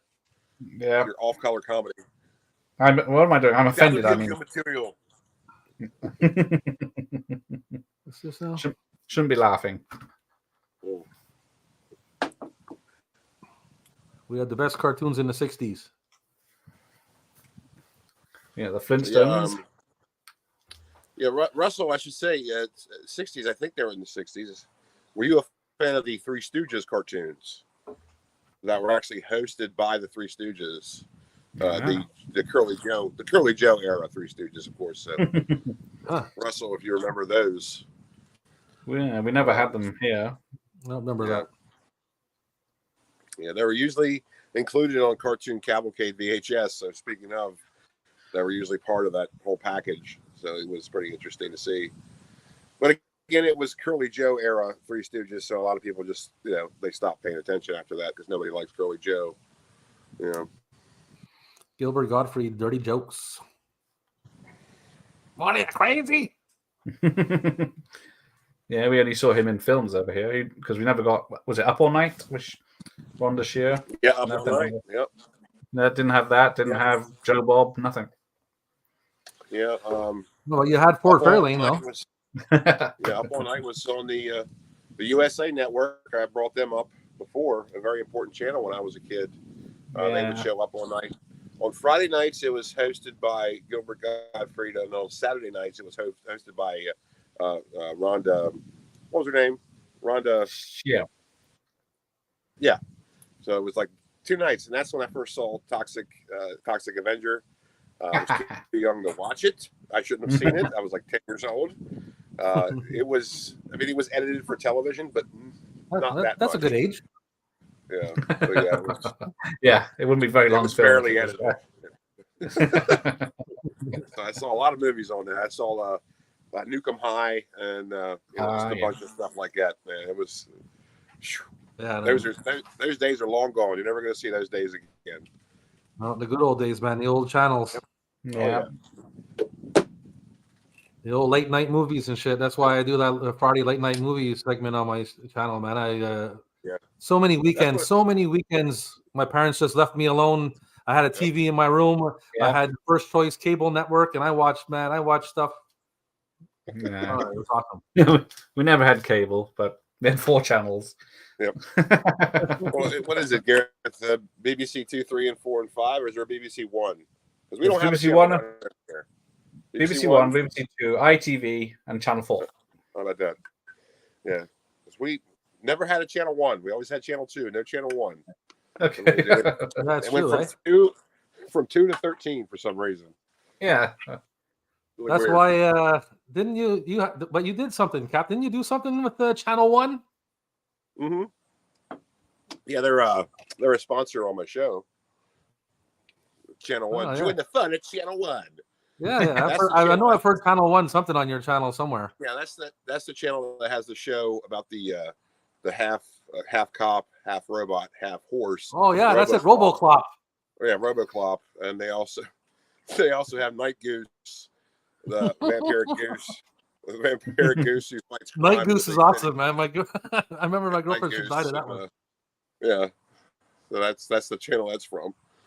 So, yeah, what's your guys' favorite Looney Tune character? Mine is Wile E. Coyote too. Just all the bad things that happened to him. Yeah, that's right. He never gives up. That's exactly right. It's a good moral lesson. Oh, favorite Looney Tune character? Gosh. I don't know, man. Daffy Duck, but when he was like Daffy, like when he was like early Daffy Duck, when he was completely batshit crazy, when he would go, when he was before he had given up on life and was just so like, I always liked so cynical. Yeah, I always liked Daffy, and for some reason when I was young, I liked that Martian dude, Marvin the Martian. No, I'm really mad. Yeah, with my M1 modulator. Yeah. I'm going to blow up the earth. If a guy's going to blow up the earth, who am I to stand in his way? Yeah, let him blow up the earth. Whatever. Yeah, it's great stuff. Okay, here we go. What is he saying? Big Three Stooges fan since I was 5, but didn't like the cartoons. Stopped watching after Shep died. We didn't get them as much over here. Yeah. Curly Joe. I mean, Curly Joe was okay. I think the thing is, a lot of people didn't give him a chance just because it's a tough act to follow. I mean, I'm the kind of guy who thinks Shemp was the best Stooge. I think he was very underrated. But I mean, there's Joe and then there's Curly Joe. Those guys didn't stand a chance. I mean, that's a tough act to follow. So, I think, Curly Joe is worth giving a chance. No one really does. Because as soon as you see, if a Three Stooges episode comes on, and as soon as you see their 3 faces, but instead of Curly or Shemp, it's Curly Joe or Joe, you sort of change the channel. And that's what everybody does. Right. So, poor Curly Joe and Joe, man. It's just Abbott and Costello meet Frankenstein. Yeah. Yeah, I've seen that. Yeah, that's good. Yeah. Have you seen the Granny? As the Granny? No, I haven't seen that. Dead Alive ripoff, huh? Yeah. Interesting. No, I haven't. Interesting. No, we all struck out on that one. Yeah, sorry. But sounds familiar. But striking out or maybe not making the par on the golf course is part of life. And what makes it easier is Bad Golf Made Easier by Leslie Nielsen. I got that. Yeah. Somehow it made it here. Oh shit, you got that, Gareth? Yeah. Yeah, I don't know either, but yeah. Apparently there is like a whole line of Leslie Nielsen golf videos. Yeah, there were. I remember a couple of them. I think that was the most popular one, though. At least like 2 others, but yeah, this is just something, you see this, you have to get it. I'm not a golfer. Sure, man. I'm just a huge Leslie Nielsen fan, so that's although that The Nanny is from 1995, and it's got Shannon Weary in it. Oh, so that's already a bonus. Yeah. Yep, that's good stuff right there. Josh has got it. Josh got it. There you go. Yeah, good job. I think it's that. Oop. This goddamn computer. Damn computer. Yeah. Sorry, it's my crew. My crew is like it's a makeshift crew. Well, you gotta buy them more Ripple to make them work. Your hobo crew. I gotta open the shop. I gotta open the shop up so I can start getting. Don't get no union people. No. Yeah. Well, this is one I showed the other night, and Mikey got a big kick out of it. So VHS Mikey, if you're watching, this is for you, buddy. It's a replay of Humpty Dumpty and Friends. Another Burbank awesome. video. Splendid feature film. Not even a screenshot. Yeah, I mean, it's just like, again, we talked about this earlier, Rob, with Burbank Video, and they're making us label their tapes. Yeah. Oh, what? Thank you. Yeah. Yeah, write whatever title you want on it. We're like, call it whatever you want and write it whatever you want. Yeah, it's good to just write all anal on that. It'd be fine. Jeez, give me a break, Burbank Video. Man. They give you the option to name the movie whatever you want and write whatever it's called on there. Yeah, it's like, don't put that on me. I'm not a major VHS distributor. Yeah, that's like once you're trying to pawn your job off onto the customers. That's that's low budget. There's one job. That's a bridge too far.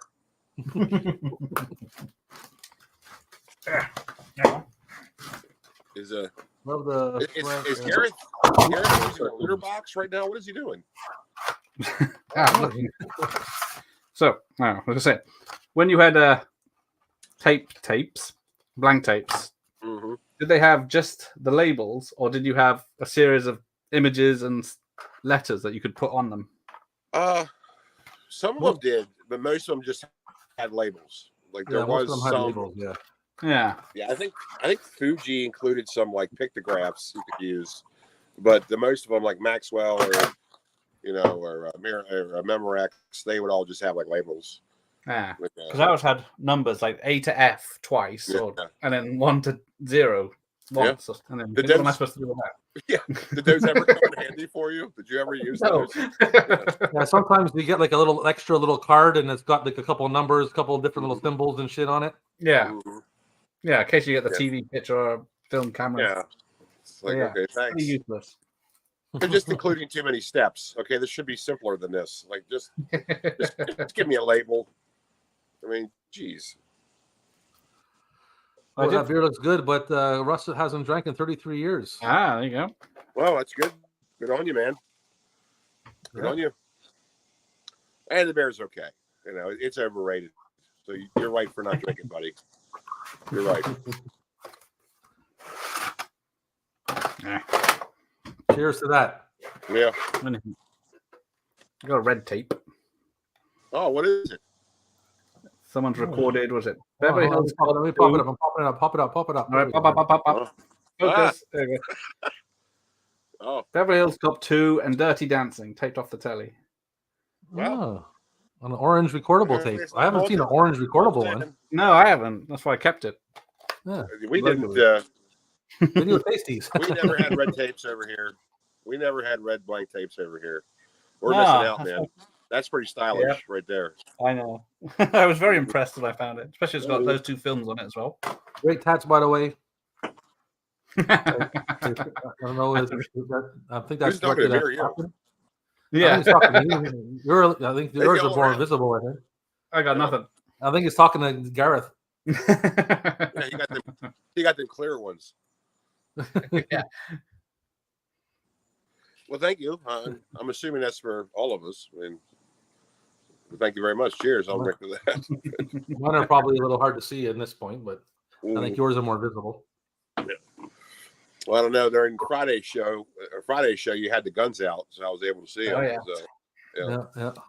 Well, it was the first time back in a while, so I had to bring the thunder. Yeah, you had to bring the thunder. Had to do something to get some views. God damn it. So, any other tapes, Cap, or are you frozen, or what's going on? Yeah, it looks like he's a bit frozen. Oh, nope. Nope. You're coming back. Bear You're thawing attack. out. You're thawing out, Captain. Is Skynet getting to us or what? No, I think it's just you. I think YouTube is coming after you. I told you they're putting together a posse. Well, that's all right. They can bring it. That's all right.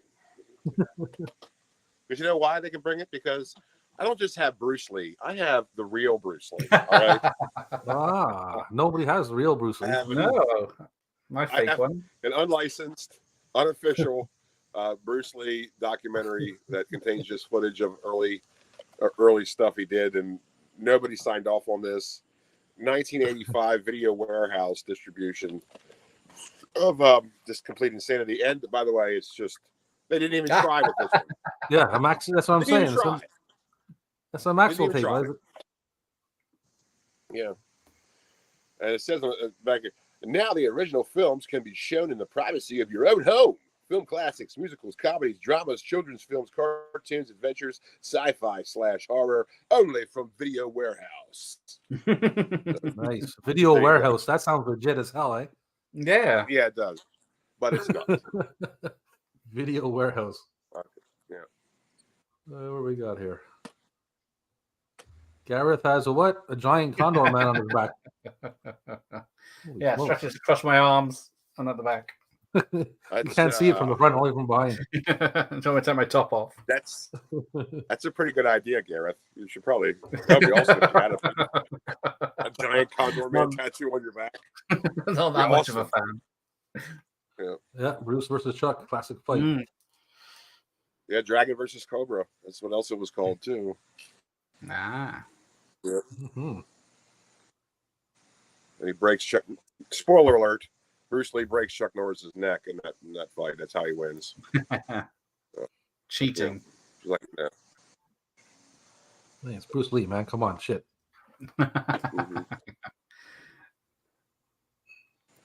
Only thing that can stop him is Tylenol. Oh, what? Oh. What too soon? Hey, 50 years, yeah. It's very unfortunate. Allegedly. That's what they say, but I don't know. I'm still on the fence about that. I think somebody had him off for some reason. I don't know. Ever know. No. It's 50 years and we still don't know. Yep, we still don't know. But God rest his soul. Well, speaking of that, how about Casper? Speaking of ghosts, cartoon classic. This is old Casper as well, before they gave him the redo, where he was still just a ghost. But again, this one actually has a label on it. Cartoon classic. Is he homeless? Is he homeless in the cover? Yeah, he's a little hobo, and he's got his bundle. He's got his little bundle hanging on the stick there. Yeah, he's got the hobo pack, and there's electrified rooster. This one's called Electric Cock. And there's that, and there's got the Formula One turtle at the bottom, speeding through. Shit. That's rough times, man. When a ghost is homeless, that's rough times. That is rough times. And like here, I don't even know what this is right here, but he is very surprised at the Formula One turtle, whatever that is. I have no idea what's going on. But yeah, Casper, always a weird cartoon character to me because, well, I mean, he's a ghost and he's a kid. So that means he's a dead kid. He's a dead kid. I mean, we're supposed to be delighted. We're supposed to be delighted by that. Yeah, okay. Because it's like in the live action film, he comes back to life for a few minutes, but has to give it up or something to save the girl or her dad or something. I remember. Yeah, that's just a weird premise, man. It's a very weird premise. It is, man. Because you got to get past that. You're the whole time you're thinking, like, if you're thinking about it, you're like, what happened to this kid? That's how do you get that out of your mind the whole time you're watching him doing this shit? Well, there's theories because like the later Casper cartoons were done by the same it was Hanna-Barbera that did Richie Rich. At least I think it was. I might be wrong about that, but the same animators did Richie Rich, and there's like a theory that it's actually Casper is actually Richie Rich's ghost because he looks so similar to Casper in like the later cartoons. Yeah, I've heard that too. So yeah, looks like it. Richie Rich died, and he's Casper. So there's that. Still, that's even worse. How did that rich kid die? Uncle did. Well, he probably did he probably had like a big vault full of coins, like Uncle Scrooge, and he tried to do like the head dive into them and swim around in them, but physics took over, and instead of like plunging into it like water, he really just like crushed his spine into his skull. Yeah, because it's a solid surface. Yeah, yeah. They never said that that's impossible, but you can't to all the kids out there, you can't do that. You can't dive into the coins and swim around. That's a solid surface. You're going to die if you do that. So don't do that. Yeah, don't do that. Well, that was for you, Gareth. Yes, thank you, Mr. Tommy Gunn. Good, buddy. I think the turtle is outrunning his own eyes. He was going pretty fast somehow. That's yeah. No, we'll see it again here. If you see, you can't really see this fellow because he's sort of the same color as the background, but there is definitely an entity there, and you can see the turtle. Right. The Formula One turtle has eyes. So whatever this thing is, it's like I don't know what it is. A fence post, but it's just I don't know. It's a fence. What is happening to that rooster? Not enough edibles to decipher that box art. No, this is someone was doing something. What is happening to that rooster? What is going on there? It's like, geez. Well, I say. Foghorn Leghorn is my fave. I say, the kid flaps dog said could be a zombie or a mudman. The Gollum. Yeah, I don't know, man. I don't know. I have no idea. I'm done with it.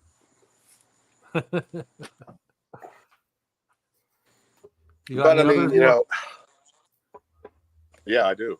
The best one. Oh yeah. How about a little church PSA? Oh. 666. Beware the mark of the beast. Nice. 1994 Shepherd Ministries distribution. Very fancy label. Look at that. That's nice, Jesus, man. Full color label. They spare no expense on that. Yeah, that's how you put me off. I found it at a thrift store, and that's got to be the best. That's got to be the best PC label. Satanic crossover I've ever seen. Yeah, I mean, I love having this, man. It's great. It's the best thrift store find I came across. I mean, we never did anything like that. They gave it away in churches, I think. I'm assuming. Yeah, that was it was a real cockshocker. That's right. Golf clap. This one's called Cockshocker. Bugs Bunny and Daffy Duck. Ah, yes, the two of them. Duck season, rabbit season. Yeah, you can't forget about Bugs Bunny, man. Well, what up, Doc? You also can't forget about Striper live in Japan. Who wouldn't? Are you guys familiar with Striper? Oh yeah. Nope. Yeah. Oh, has it got a psalm on it? I know them because of their getup. This, my friends, is the quintessential Christian rock band. Aha. Striper was a hair metal band throughout the 80s that was a Christian hair metal band, and they dressed like beads. That was their gimmick. They dressed like beads. They were huge.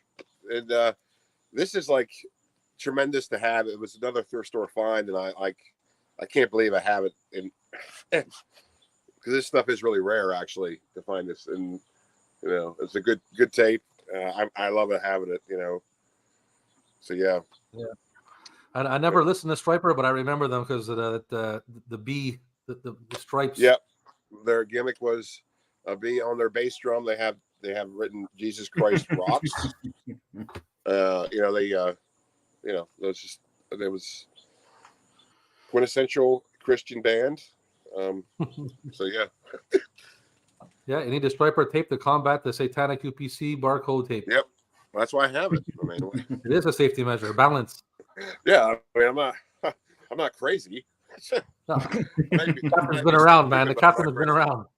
Yeah, I know what to do. This is not his first rodeo. Clearly, you have never been to Singapore.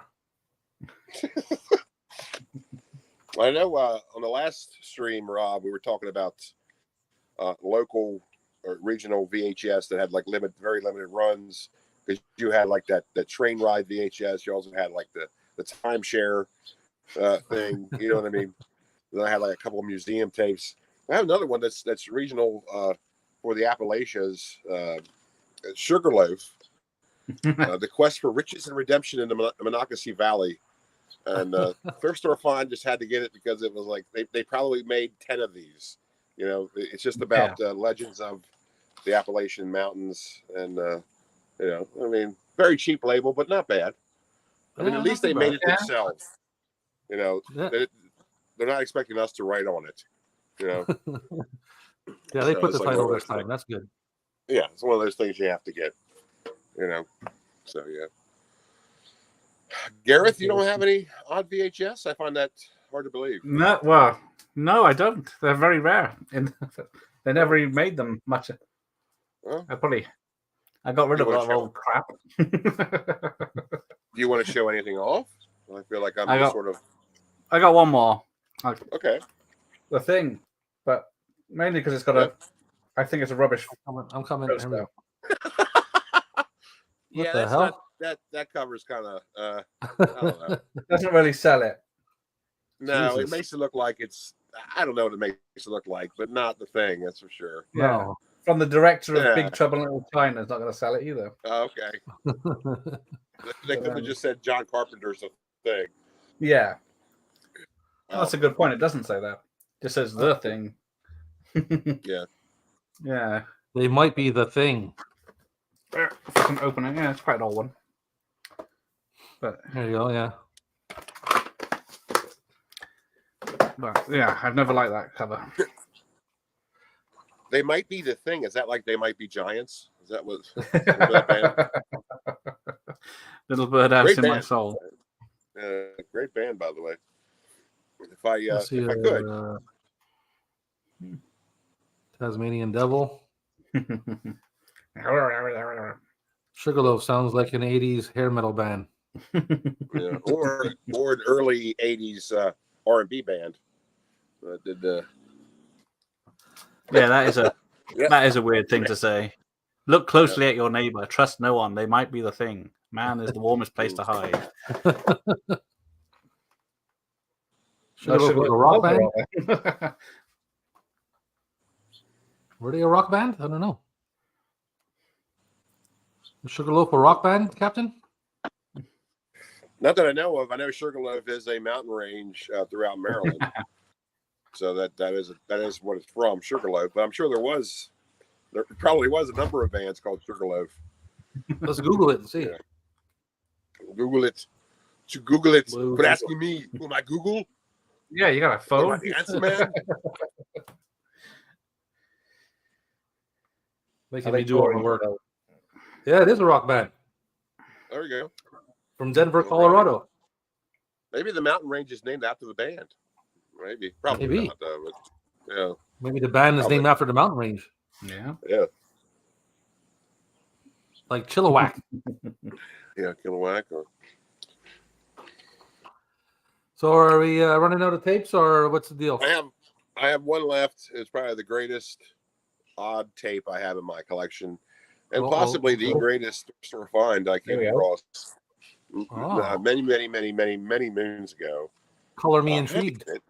It's you want to be intrigued? Do you want to step into the third dimension? Well, how about step into the third dimension with Vincent Price? All boxes are checked. It's step into the third dimension. Yep, with this is a instructional video on how to use the Nishika 3-dimensional camera. Oh, right. Yeah, it's absolutely incredible. Look at that great label. Great label, full color label. Nice. It's just superb. I just don't know, how somebody had this and gave it up to a thrift store. Like somebody had this. Like, how did you get this? Yeah. And they gave it up to a thrift store. So it's I love it. It's incredible. You know. Yeah. Saying that, if anything happens to me, my wife's just going to bin all my tapes. So. Pour some sugarloaf on me. Pour some sugarloaf on me. Yeah, I got a pinch of sugarloaf. The Time Tunnel, Lost in Space, Land of Giants, and The Twilight Zone. Yeah. Very nice, very nice. I used to love The Twilight Zone when I was young. You know, a lot of freaky stuff in that show. A lot of freaky stuff. Russell is not into Def Leppard. Too mainstream, are they? What about Glass Tiger? You're not in the.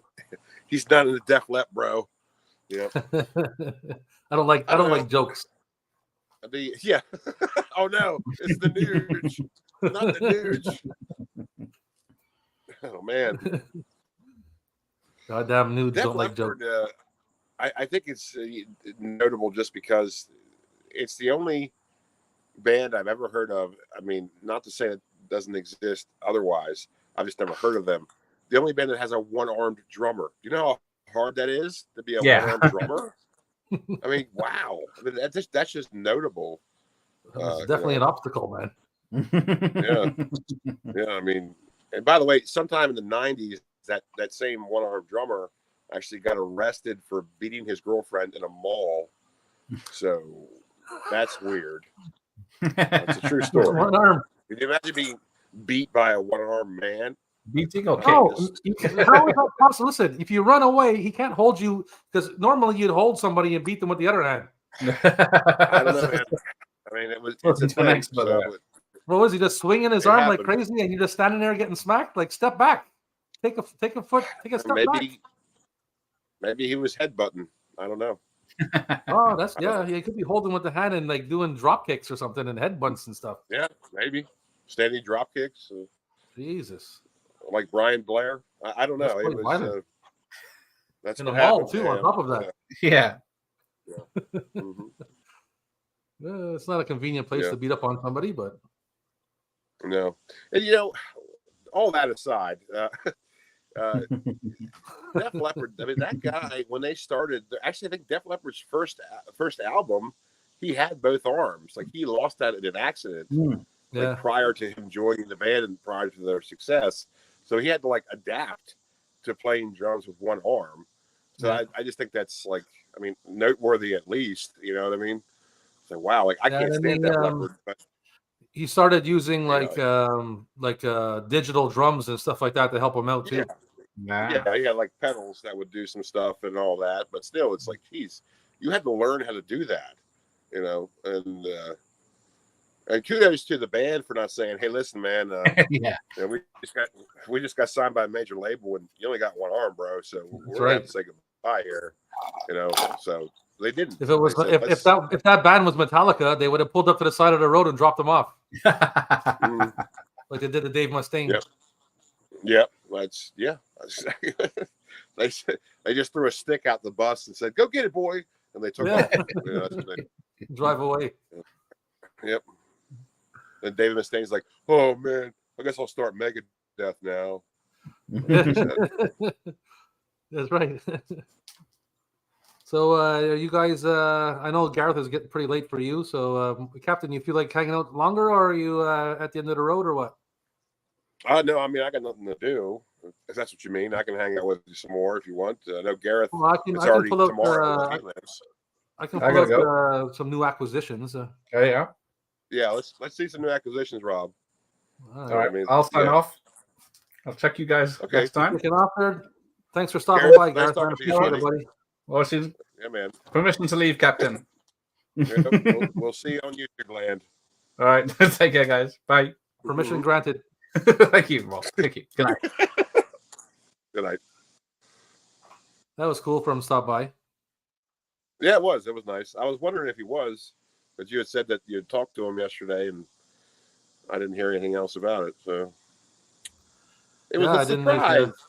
He told me he might stop by if he can make it. So take it easy, Gareth. Condor Mania running wild. Yep. Man says to a doctor, I don't know if my wife has TB or VD. The doctor says, chase her around the bed. If she coughs, fuck her. All right. That's enough.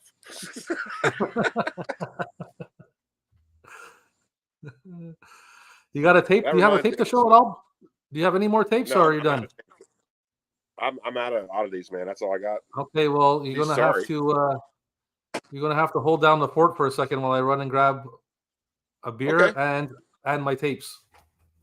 Okay. Well, I will entertain the audience with a joke. There you go. Russell, this is for you. Speaking of your last little story you told, the joke you told, there was a tale about this woman who was part of a church congregation, and she was absolutely enthralled with the pastor. Just had a huge crush on him. And so after the sermon one Sunday, she couldn't take it anymore and started chasing him around the church, all around the altars and whatever, the pews, chasing him until she finally caught up with him and grabbed him by the organ. So there's that. Yeah. So there's that. And also, there was the story of the little set of buttocks that walked into a bar. It was just a set of buttocks walking into a bar that goes up to the bartender, orders a gin and tonic, gets the gin and tonic, starts drinking it and whatever, gets out a cigarette, lights it up. The bartender says, "Hey, whoa, you can't smoke that here. You haven't been able to smoke indoors for years." He's like, "Where you been?" And the little set of buttocks is like, "Oh, I'm sorry, I'm a little behind." So there's that. It's weird to do that joke without a studio audience booing me. I'm assuming you're booing me there in YouTube land. I hope you are. That joke is terrible. But I appreciate you staying with us. I'm back. You're a good back. sport.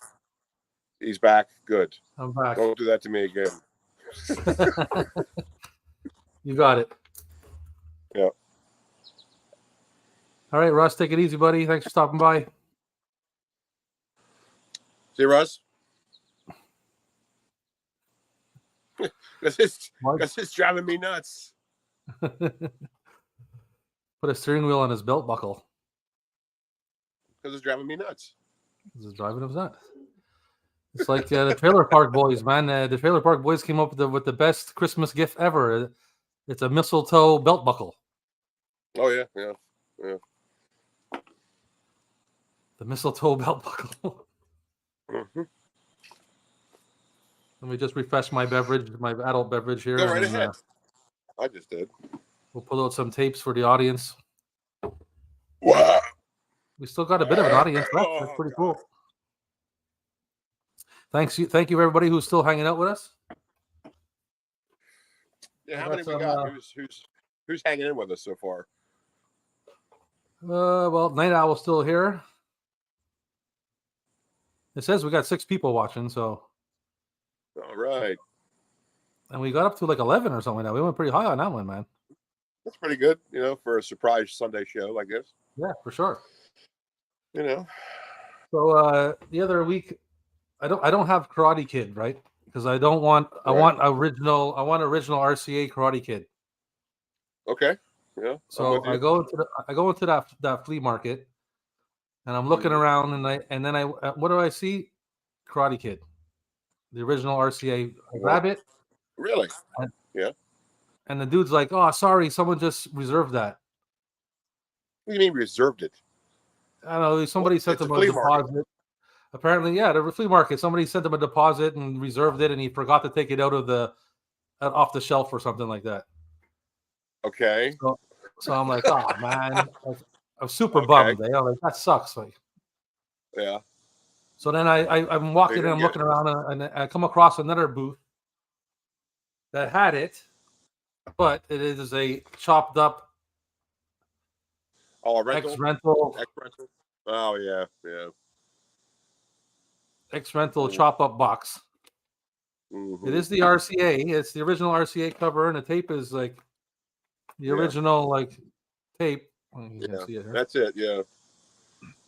Yeah. But I had to settle for it for $2. I picked this up. That's not bad. You know what I mean? I like. I mean, I don't mind X rentals, but I mean, after after finding a nice one, and I was like, oh man, that would have been like the find of the day, you know? Yeah, yeah. I mean, X rentals have a story to tell. I mean, think of how many people watch that. You know what I mean? Like a lot of people watch that one. There's probably lots of cooties on that, but yeah. I'm still trying to get my brain around reserving something at a flea market. That doesn't make any sense. Like, how much was he selling it for? You know what I mean? Like, I didn't even get to that far to find out. But I mean, he does sell like a different on different things here and there. So somebody could have like bought it from somewhere else, but he had forgot to take it off the shelf, so it was still there to entice me. You know? Yeah. Well, I mean, of all the problems in the world, it's not yours. That's his for not doing his job. And I think that's kind of shit. Was he one of those vendors that thinks it's worth like $100? Like, because it's not. No. He's a cool. He's actually a cool dude. He's a friend. He's a dude I just met, and I consider a new friend and everything. He's like I said, he runs that vendor there at the flea market, and he's on a couple groups of VHS collectors and shit like that. You know. Because, well, not to make you feel bad, because I do have both part 1 and 2 on the original RCA release with the closed box, like the closed box. Yeah. I found them at thrift stores, and I actually found like part 2. I found that like 3 times. Of course, I bought it every time I found it just to have it. So they are down here, at least. They are sort of common thrift store finds, but.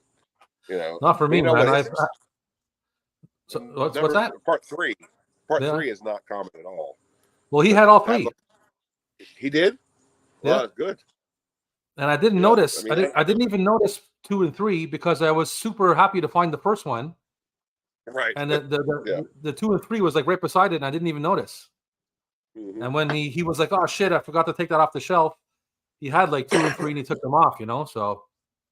It was a mistake, but I mean, I'm telling the story more about I was like, oh man, and then I found like a Frankenstein version of it. Right. Yeah, those are cool too, though. It's okay. You know what I mean? Like, are you familiar with the movie? What's going on, Echo? Thanks for sticking out. And Josh got the Karate Kid on VHS. Nice. Josh, thanks for sticking with us, Josh, as well. I've never come across part 3 in the wild, but I know the movie sucks and all, but I still want it. You know what I mean? Yeah, I want it too. So I would also take the next Karate Kid, that garbage movie. I would buy it if I saw it. Yeah, same here. Mm-hmm.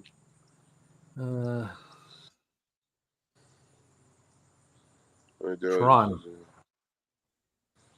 Yeah, well,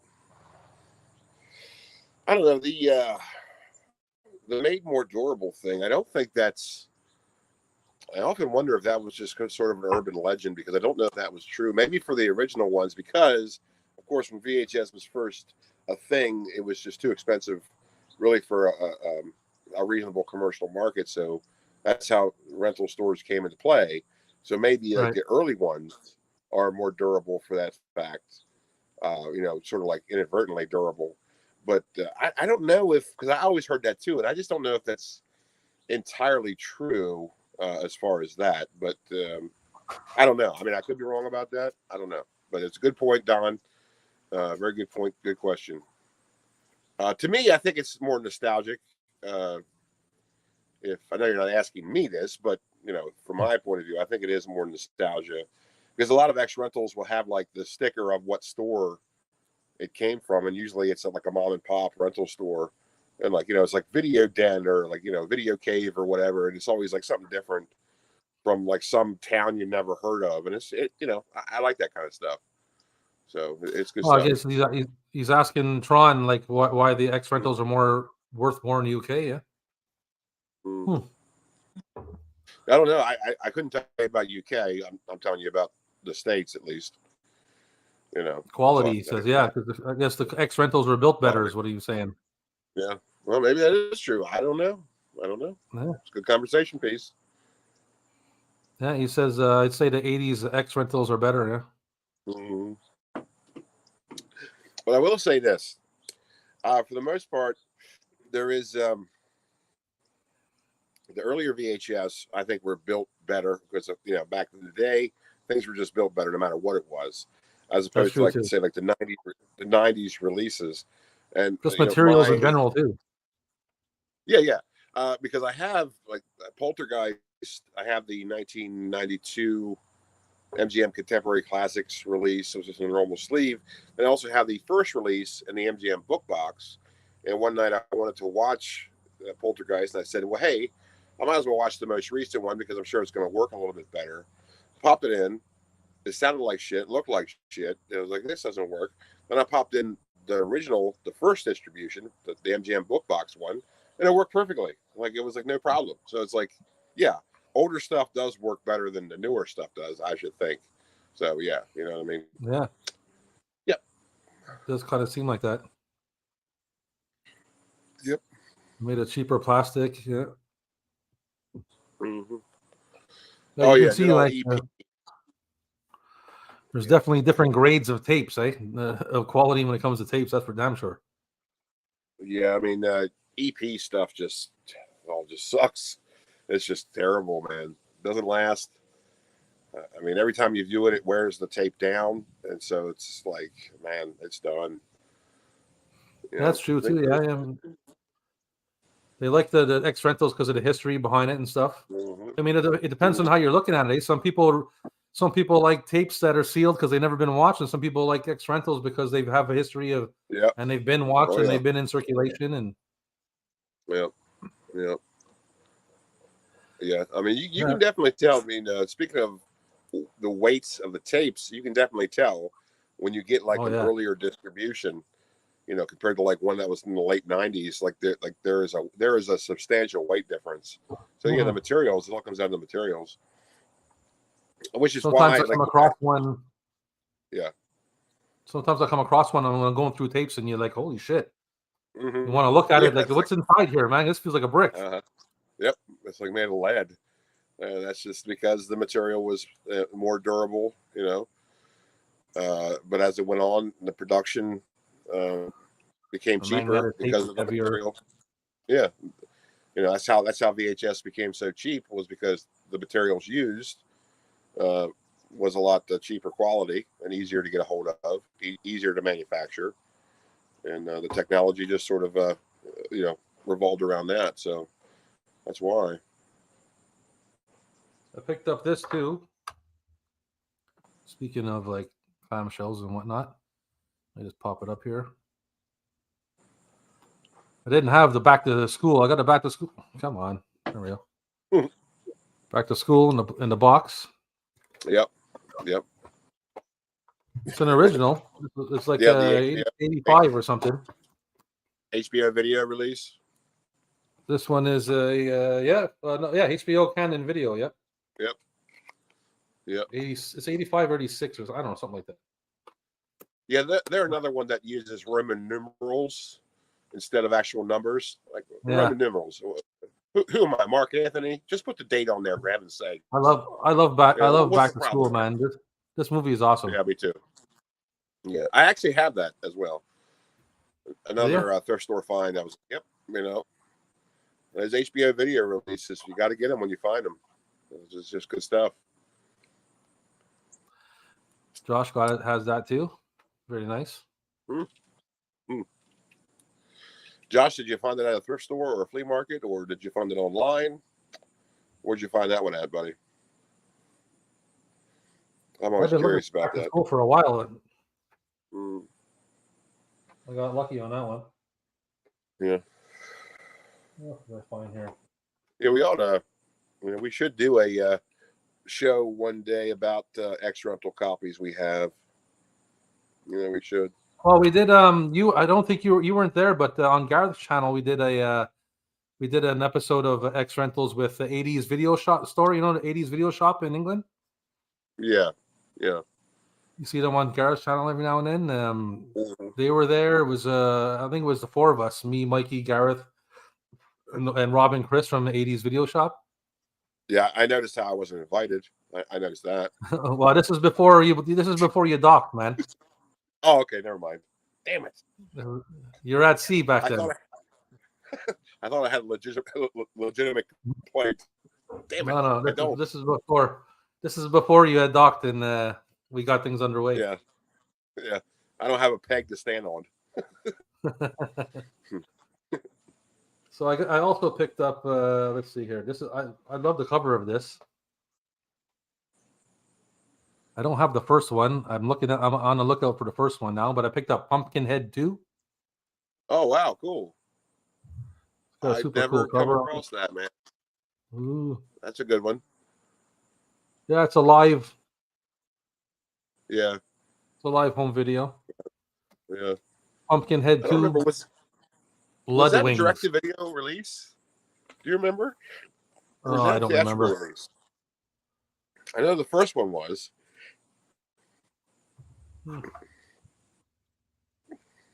No clue. Mm-hmm. Not super old. It's a 94. Yeah. It's a 94 release, so it's not super old. It's a good one to have because it's probably the only distribution that movie had. I mean, it really is. I mean, nobody remembers Pumpkinhead 2. Pumpkinhead 1, yeah, but 2, not so much. 2, yeah. I found a couple good ones. I just got to dig them out here. Yeah. Well, I showed you that one. I found this with Linda Blair, Hell Night. Yeah, that's a good one, man. Oh yeah, man. Yeah, that's a good Hell one. Night. You found that in the wild? Is that where you found that? I can't remember. Yeah, I found this at the flea market, man. That's incredible. Yeah, that's just like stuff you don't see at the flea markets or thrift stores anymore. And the video treasures. Yeah, which is also immediate. Yeah, video treasures. Love video treasures, man. Video treasures and Good Times Home Video. They're good distributors.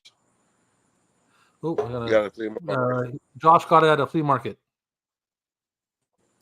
So, good show, man. Good show. At the school. Yeah, good work. It's a good find. Still here listening. My weed is an empty VHS tape. So used to a piece of tape, so was a movie in it.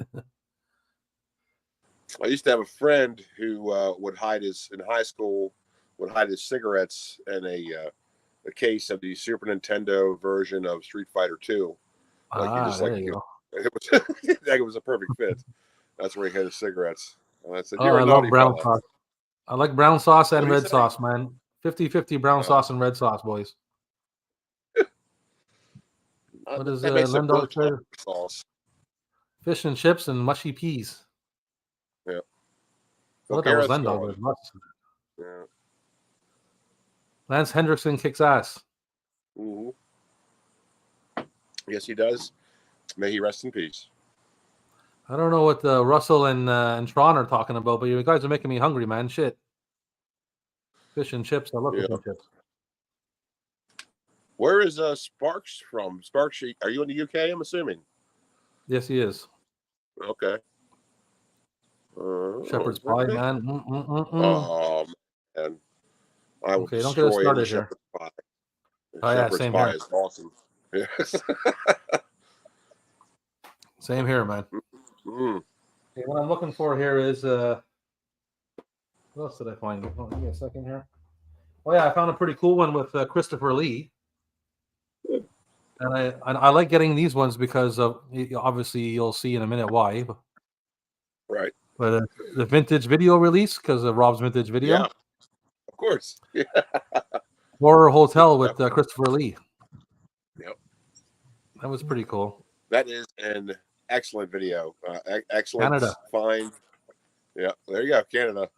No doubts on where that's from, right? Well, check out the tape, man. Oh, nothing on the tape. Nothing on it. All right. You gotta play it to make sure that's what's on it. Yeah. Super yellow, man. The reels are like yellow, like. Yeah. Well, hopefully the movie's on there. Yeah. Well, I'm sure it is.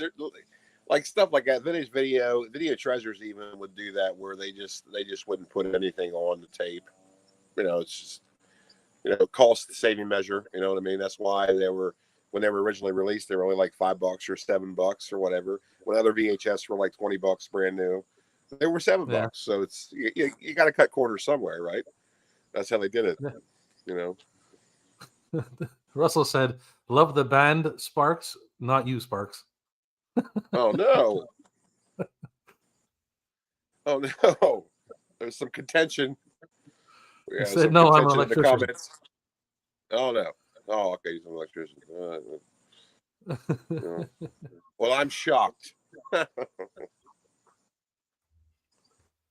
Yeah, man. We're having a nice discussion of food in the chat, making me hungry. But I'm looking for a tape here. Whatever it is. Not this one, but this one. I got a bunch of cool little tapes when I first went there. I got this Firefox with Clint Eastwood. Oh yeah. I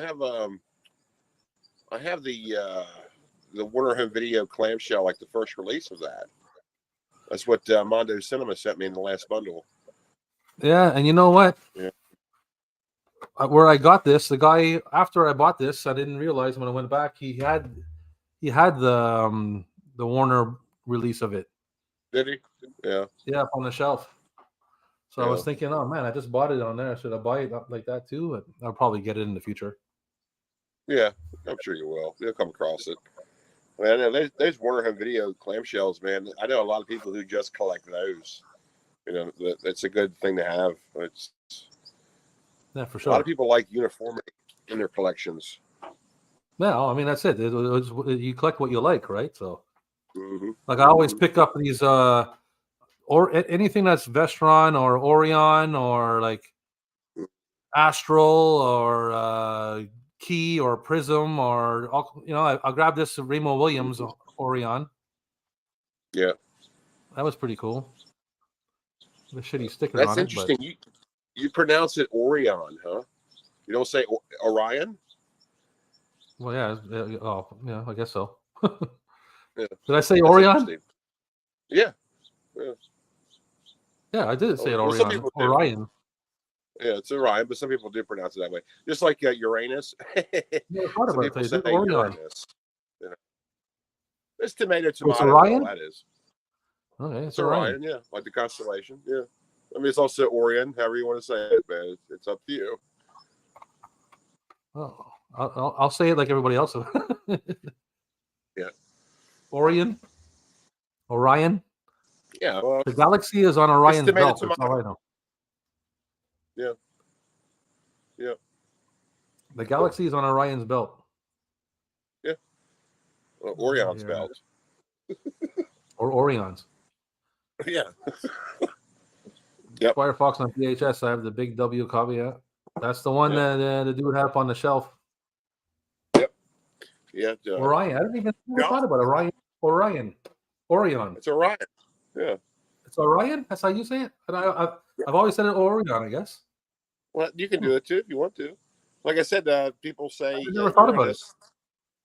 Even though I think Uranus sounds better than Uranus. I should say that, but some people pronounce it Uranus, which I prefer. I already showed off this I got a Vestron Platoon. I think I showed that the other stream though. Yeah, you did. Yeah. Platoon, man, what a film! I got that at the same time I found the Orion.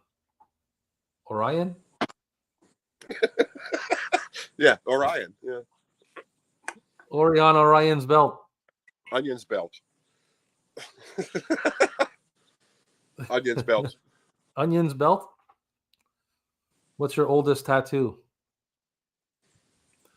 Man, I got my first tattoo. I still have it on my shoulder here. Is this? I'll bring it up closer. It's not the whole tattoo. It's just the bulldog.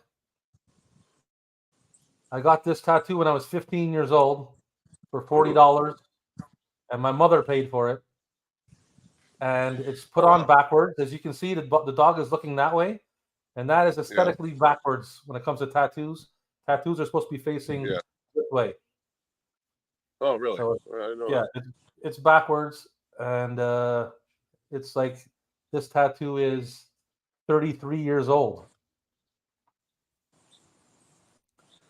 Wow. Yep. 15, huh? 15, man.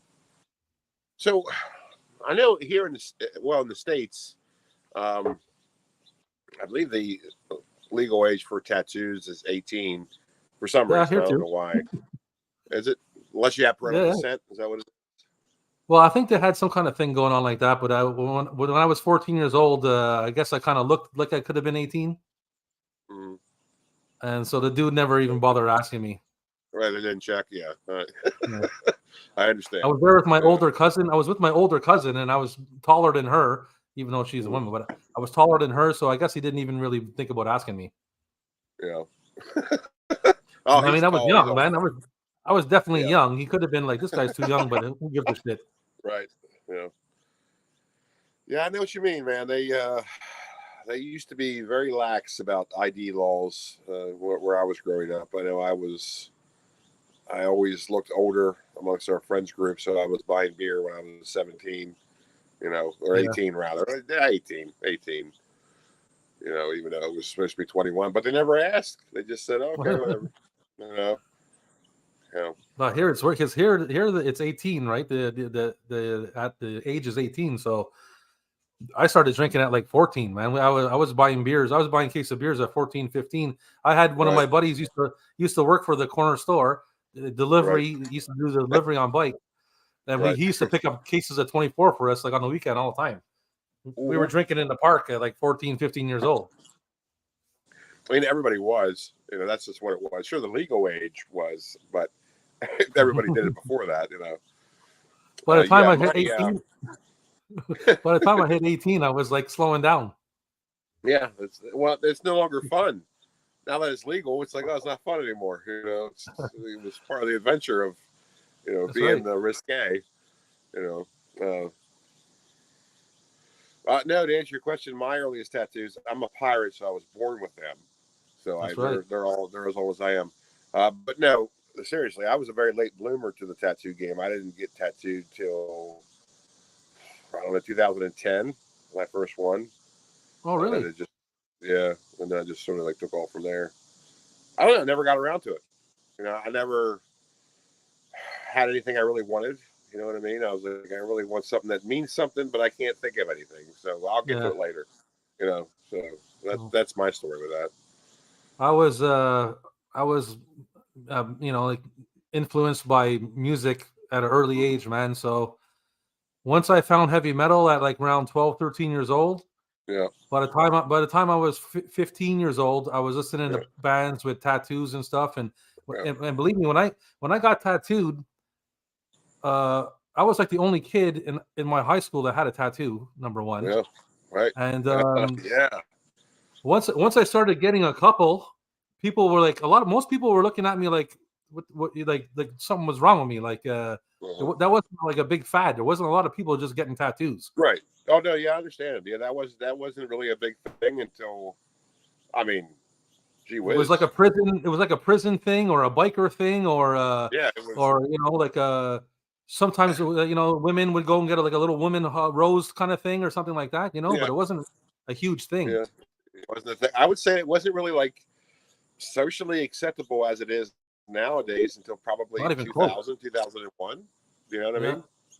Like it was even before then, like up to that recent, it was like viewed as like, oh wow, you're in trouble. Like, I don't know, that doesn't really mean that. It's just, I remember going to job interviews and hiding and wearing long sleeve on purpose. Oh yeah, sure, yep. And now you don't have to do any of that, but back then you did. Yeah, you're right, man. What was your most painful one? That's another question for you. What was your most painful one? Oh yeah, he's getting the Son of Anarchy logo on his back. Oh, good luck with that, man. Just to people, how the pain is different for everybody. I've heard people got back tattoos and said, "Oh, not too bad," and other people saying, "Oh my God, it was terrible." And I think it really depends on the person sometimes. But my most painful tattoo would probably be. That's a good question. I don't have any on my chest or back yet, so that's. Well, then there you go. I know those. I know those are two sensitive areas, but I do have them. Yeah. I have tattoos on my shins. I have tattoos on my fingers and my knuckles and my hands, on my wrists, on my neck, on my head. How was the shins? The shins is not pleasant. I was going to say that's a pretty sensitive area. It's not pleasant at all. But I tell you the truth, I think probably the most painful tattoo I had was my Canada. I got a watch on it, but let me pop it up here. The one I remember being the most painful is my Canada flag tattoo I got across my wrist here. Yeah. That's this part of my wrist over here, man. It hurt so bad. It was like it felt like committing suicide for like an hour. Right. Yeah. I remember holding, and I was young too, eh? I was still young, and I went for most of my tattoos. I went to the same place, so I had a good relationship with the people, and I was sitting there while I was getting that tattoo done, and I remember the owner coming to see me and saying, "Stop making that face!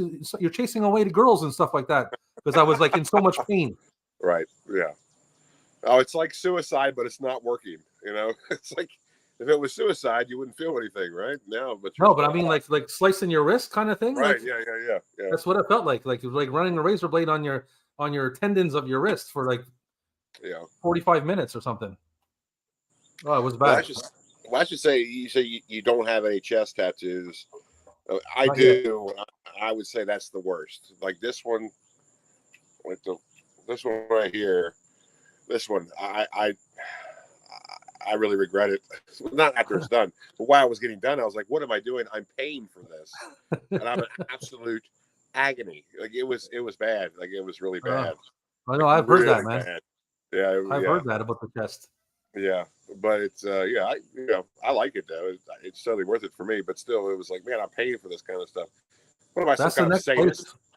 The next place I'm going is I'm going to finish the front of my throat and go down work on the front part of me.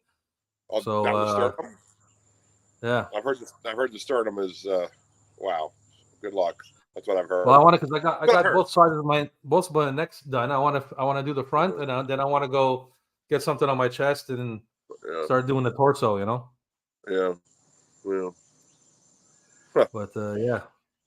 It's amazing what we put ourselves through. The throat. The throat, though, I have my fiance's lips tattooed on my throat here, and the throat. I'll tell you that right now, the throat is pretty sensitive, man. Oh, I bet it is. It's supposed to be, supposed to be. Yeah, but nowadays, people are getting tattoos with like the numbing cream. Oh, they put numbing cream. They don't feel shit. You shouldn't do that. That shouldn't be allowed. Part of the experience is the pain. Yeah. That's what people do, man. That's why you see so many like small little women walking around with tattoos up to their throat like this, like whole body covered. That's all numbing cream, man. I don't know. If you had to sit there, if you had to sit there and go through that pain, yeah, well, I don't know. I think that's part of the experience. Though. Part of the experience. It's supposed to be part of the experience. Yeah. But you know how things are these days, right? Everybody cheats on everything. Absolutely. We wouldn't want to hurt anybody. We certainly don't want to hurt anybody's feelings. And it's like, wow, that sucks. You should, when you get a tattoo, you should be proud of it because you endured the pain. You know what I mean? Like you made it through. That was part of the whole experience, but that part it doesn't exist anymore. Yeah. That's why you see all kinds of people tattooed from the head to toe. Yeah, because those it's all because of numbing cream. Mm-hmm.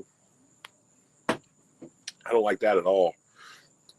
That makes me angry. Neither, yes, it makes me angry too. I agree.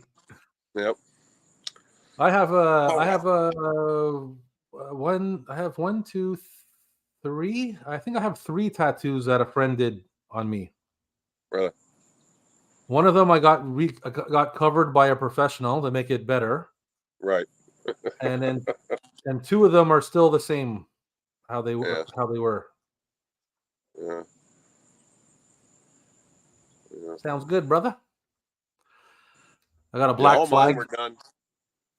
The band Black Flag? Oh yeah, the punk band Black Flag. I got that. A friend of mine did that one, and it's hard to see, but. And then I got some writing on my arm here that my other we made the machine with a motor and a coat hanger and a pen and a guitar string. That's punk rock, baby. Punk rock. That's what that and is. We used some kind of Indian ink or something like that to do it. Yeah. Yeah, the old Thomas Edison electric pen. Yep. A Buccaneer. That's what it costs. There you go. That's a good pirate joke for Captain Adam. Russell, I have a pirate joke for you. What's a pirate's favorite letter? I'll give you time to answer. Rob, your chroma key is eating you alive back there. What's going on? There's all kinds of stuff happening over here, man. Yeah, your background is like completely rebelling against you right now. Yeah, my background's terrible. I apologize. I'm looking for another tape to show you guys here. I picked up a couple. What is it? Oh, yeah, I got this one.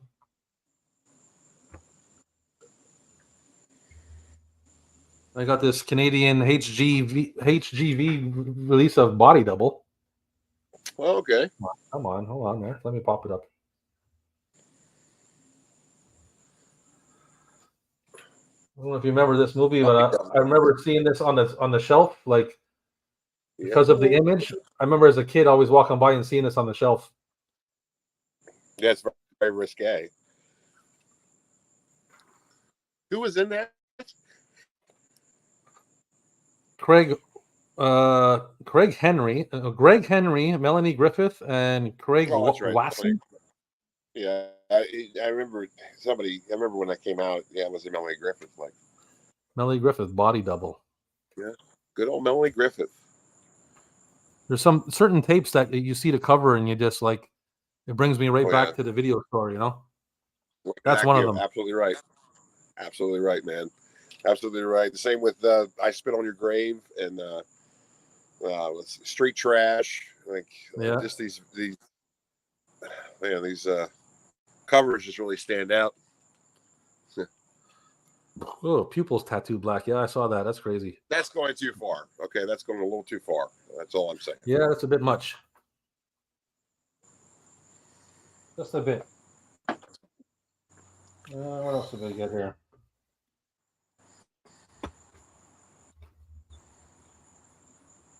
I don't know if I can't remember if I showed this or not.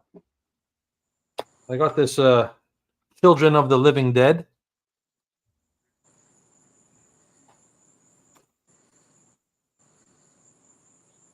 You know this movie? No, I do not. Children of the Living Dead. Same font as Night of the Living Dead.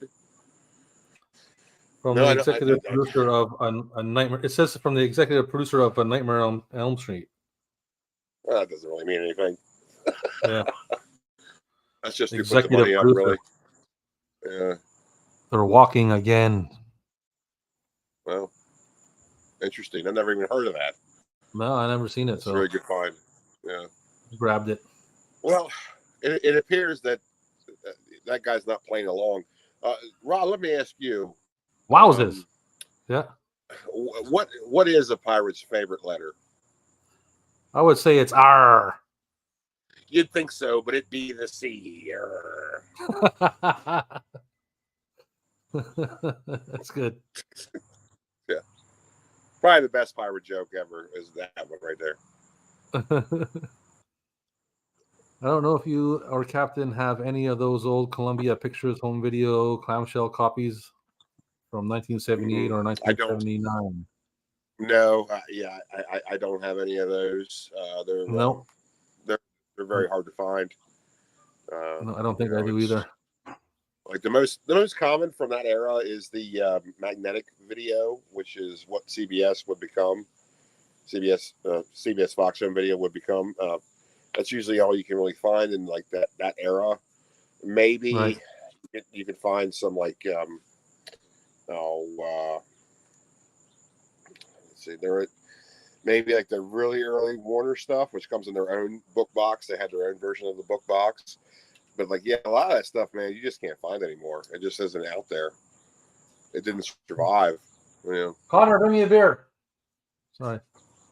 Oh. I had to yell. There was somebody fooling around in the back of my store. I had to yell at him. Sorry about that. Yeah. Vagrants, man. Yeah, vagrants serve a purpose. They certainly do. Children of the Living Dead is a movie that could have been a good movie, but they dropped the ball and made a so-so movie. No. Yeah, just like many studios do with good premises, I should say. They Somebody bring me a beer, please. It's hard to find good help, Captain? It is. It always is.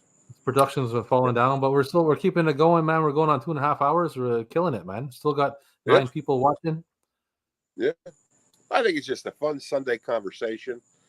I mean, you're just hanging out. What else are you doing on a Sunday? Nice, relaxing Sunday. As you get handed a beer from the nether realm behind you. Yeah, that's what it looked like. It just looked like you were just getting a beer from nowhere. It was great. Yeah, that's what I meant it to look like. Yeah, sure. Yeah. I mean, I believe you. Yeah, I try to. Mm-hmm. Okay. Yeah. Please. I hear that. Josh, where did you find those at? I'm guessing it probably wasn't a thrift store. If it was, congratulations. But if not, I'm sure it wasn't. I've seen some hate, but it has a fan base. Yeah, I mean, I think any really like zombie movie does, no matter how awful it is. It just kind of gets an appreciation for existing. I contemplated like renting an actual public space and doing this either in my basement, like I was doing it, or doing it in a public space. And I think I'm just gonna keep it as a basement thing because I don't know. It's a bit. I mean, I would have to turn it into some kind of real store in some kind of way. Yeah. Which means otherwise, I'm just like renting another space just to show off the store that I could have built in my house. Yeah. So, but I did think about that though. I did think about actually making it some kind of real video store, but and thought about ways of actually renting tapes and try to keep that kind of get an idea for that. But I think it's a little bit too difficult. So, yeah.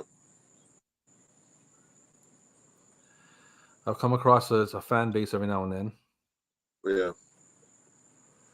It is interesting that movie doesn't get as much exposure as it probably should, especially nowadays. Well, within the past 15 years, with zombie movies and zombie, properties being so popular, you would think that Children of the Living Dead would come up from the grave. Pardon the pun, but right. You never hear about it. You never hear about it. I never heard of it until you just showed that tape. So I guess you got to do some digging again. Pardon the pun. To really get into that movie. On Macquarie. Did you pay?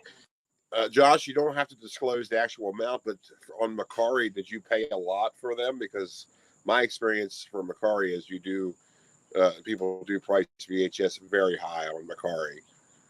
So just let me know if high or nigh, you should say. Why is pirating so addictive? They say once you get your first hand, you get hooked. Once you lose your first hand, you get hooked. Boo!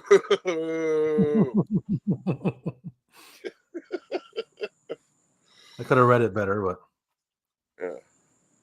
Like I said, this is a beer and VHS show, so yes, there is expectations, and we meet and exceed every single one of them. Yep. Have I seen Bronson with Tom Hardy? Man, awesome movie.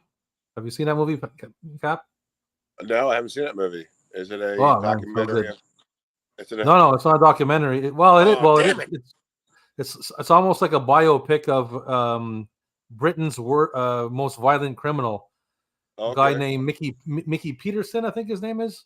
Okay. But he took Charles Bronson as his fighting name. Oh, okay. and Tom Hardy plays him. He's an actual prisoner in the UK, and he's got like a story. And Tom Hardy played him in this picture. It's a pretty good. It's a bit artsy, but it's really good, man. A bit artsy. Yeah, it is. You'll know what I'm saying if you watch it. It's artsy in a kind of way, but it's cool. How it's got a cool style to it. Yeah. Oh wow, the time's okay. For a few minutes. For a few minutes. Sex machine. That's all he needed. He just needed a few minutes. Lost all my collections in a storage locker. Wow, that sucks, man. Mm-hmm. That blows. Yeah, I know that's like, man. They get you on that. They expect you to pay. Well, sometimes you can't. You know. When you got the Deep, I didn't pay a lot for it. Okay. That's You paid a lot for the rest, maybe. The other ones were more expensive, but not like really expensive. Okay. Yeah. Oh, Lindell's gonna try again. Why don't pirates shower before they walk the plank? Because they wash up on shore, man. They'll wash up on shore later. Boo! You're rubbish. Sorry, Lendog. That's all right. No, I love bad jokes, man. Love them. He did good playing the Cray brothers. Yes, that's a good movie. Well, Rob, I got to use the little boys' room real quick. I'll be right back, buddy. Okay. Yeah, cool. Run over behind that tree over there. Yeah, well, it's daylight, so I have, somebody's going to look at me.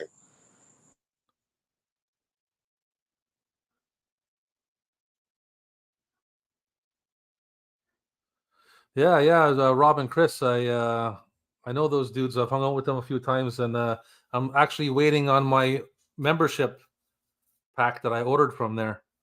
God knows when I'll get it on this side of the water, but it's more like a museum. That was their thing. I guess I could have done that too, but I don't know. I just because I like to do live streams, and I like to stay up all night and have some adult beverages when I screw around. So having my video store in my home is it's been more beneficial for me. So, but I thought about it, man. I thought about it.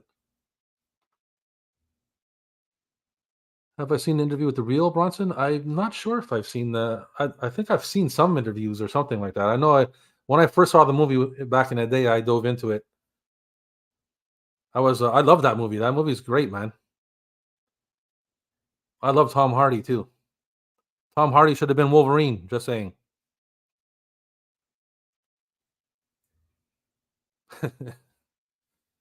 Come on, Lendog. I know you got good ones, man.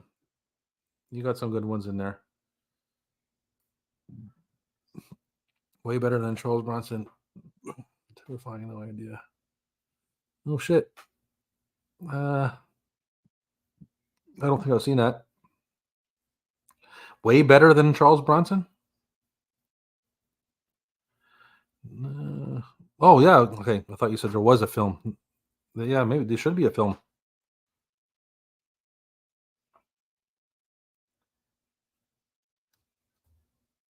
I really love the opening of the intro, the opening beginning of that movie, Bronson, when they got him standing up in the cage there, and then like the red light and that music. How did it go? When the lights are low, something like that. He's standing there naked, waiting for the coppers to come in and grab him. Man, that movie gets your short hair standing up. I'll tell you that. So I guess I'll show a tape while we're waiting for the captain.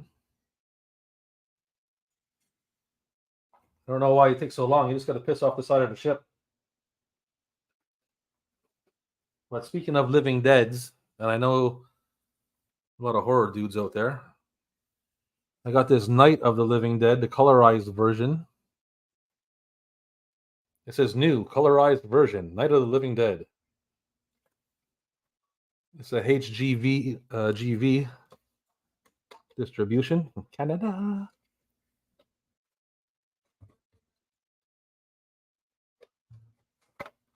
Night of the Living Dead. When the lights are low. I got that in my head now.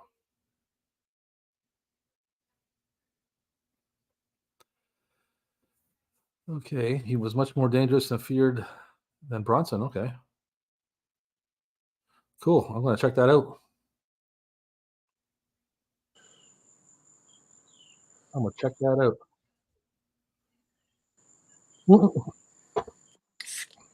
There he is. He's back.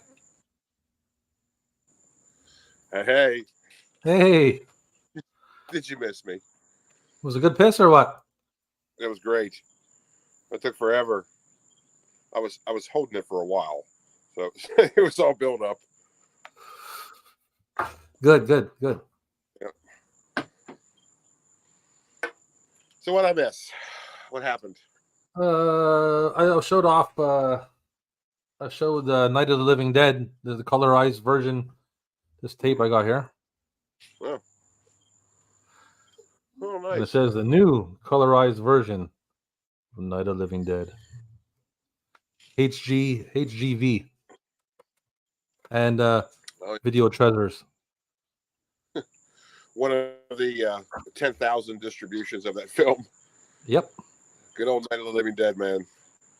That's I mean, you could do a VHS show just on those distributions of that movie. I mean, I swear, it's like every month I come across a different distribution of that film on VHS. Good old the public actor on domain the cover stuff. made Flesh Eaters and directed it. Oh. Cool.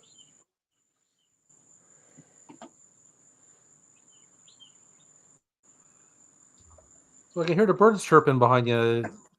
Mm-hmm. Is that an effect, or is it Disney? Is that Disney birdies, or is that real birdies? No, is it real or is it Memorex? No, it's real, man. I am. Yeah, this is quite the serene scene. You know, this is my hideaway. Yeah.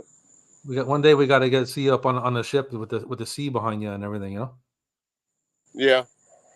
Yeah, I'm working on that. The Wi-Fi is spotty. You know what I mean? Like it's just that's the problem. Yeah, I do have to come in the dock when I do these shows because it's just live broadcast. That's a different story. Doing like the shows, that's I recorded stuff. That's no big deal. But like live broadcast, not so much. Well, I heard you talking about Vidmark. Mm-hmm. I picked up this. Oh, there it is. To Die For 2, man. Yep, I have that one. That's part of my. And I got it in this nice plastic squeeze and shake case here. Yeah, that's funny you have that because that's exactly how mine came. The one I have has that too. That's funny. Where did you find that at? Thrift store? At the flea market. Yeah, I found mine at a thrift store years and years ago, and it came in that little squeeze and shake case too. That's funny. How about that? Remember earlier when I said to you I saw somebody post a picture of a thrift store recently, and they had like a couple cool titles on a shelf? That was one of them. Yeah, that's a good title. It's a good tape. I mean, you don't really see it that much. I've never seen the first one. I've never come across that in the wild. That's no. I doubt we will. But we were lucky to come across that one. That's what I think. A lot of these I got off of my new buddy from Retro Nostalgic Niagara, my buddy Mark. Shout out to you, my buddy, if you're watching. I don't know if you are, but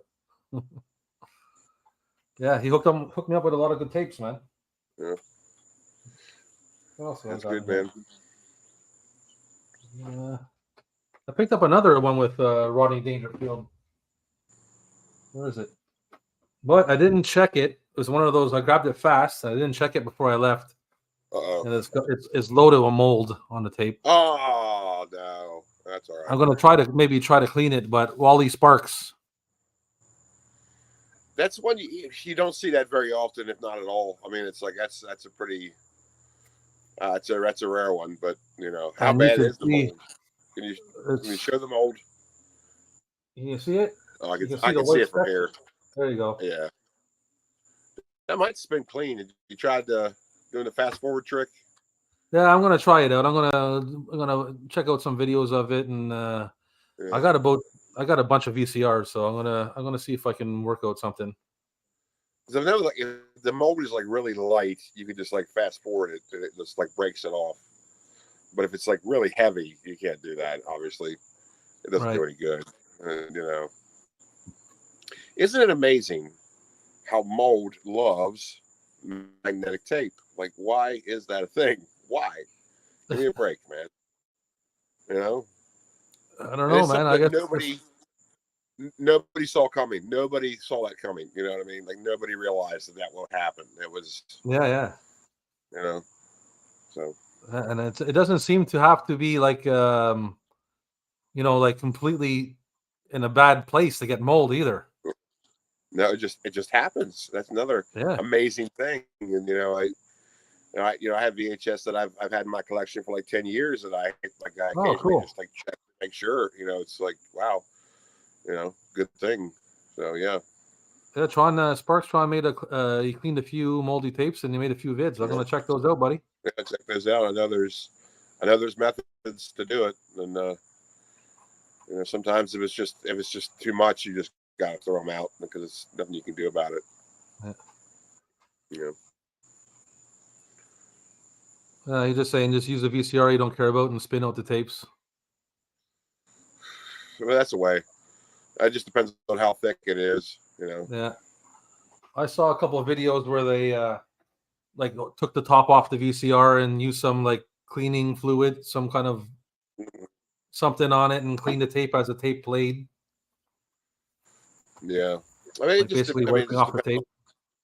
Depends on how much you want to put into it. I mean, you know what I mean? Like, if it's really worth it or not, that's another thing. Yeah. Yeah. I don't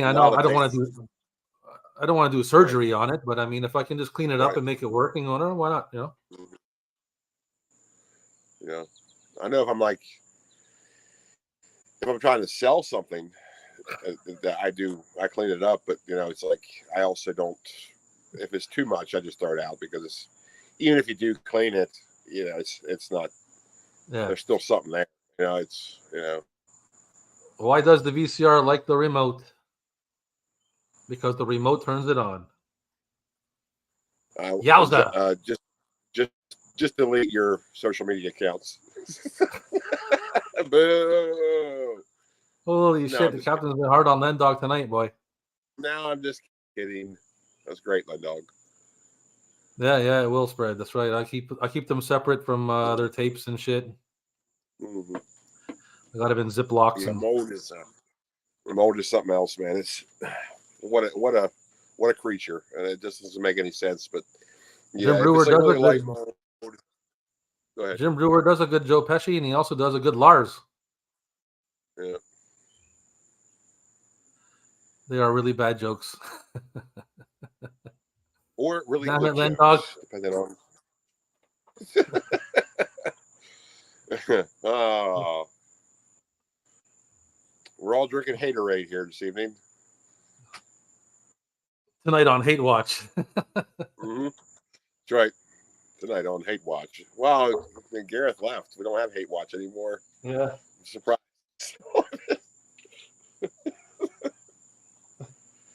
What's that one here?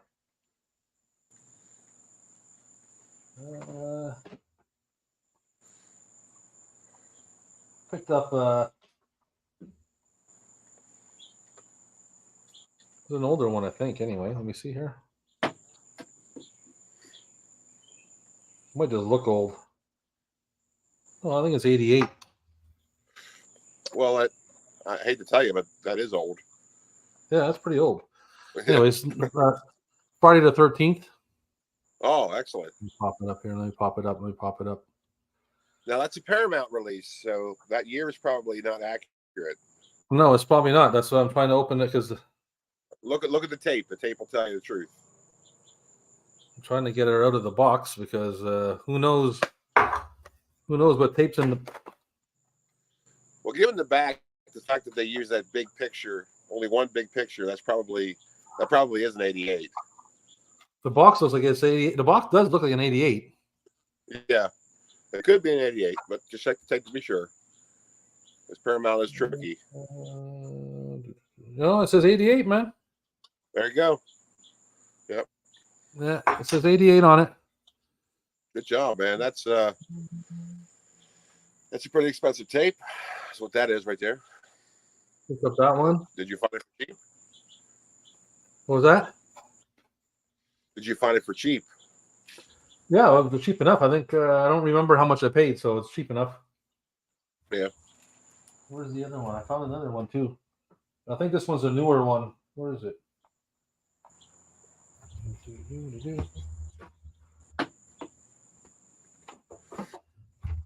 Sorry, does keep... Oh shit! I got you. You got me up here, eh? Oh, the camera off me, right? I had another one too. Oh, here it is. This one's a newer one though. I think it's part 2. I got part 2. Is there a newer one? I'm gonna show the back. Come on. There we go. Yeah, single picture. It's probably a early release. Let's see here. It says 94.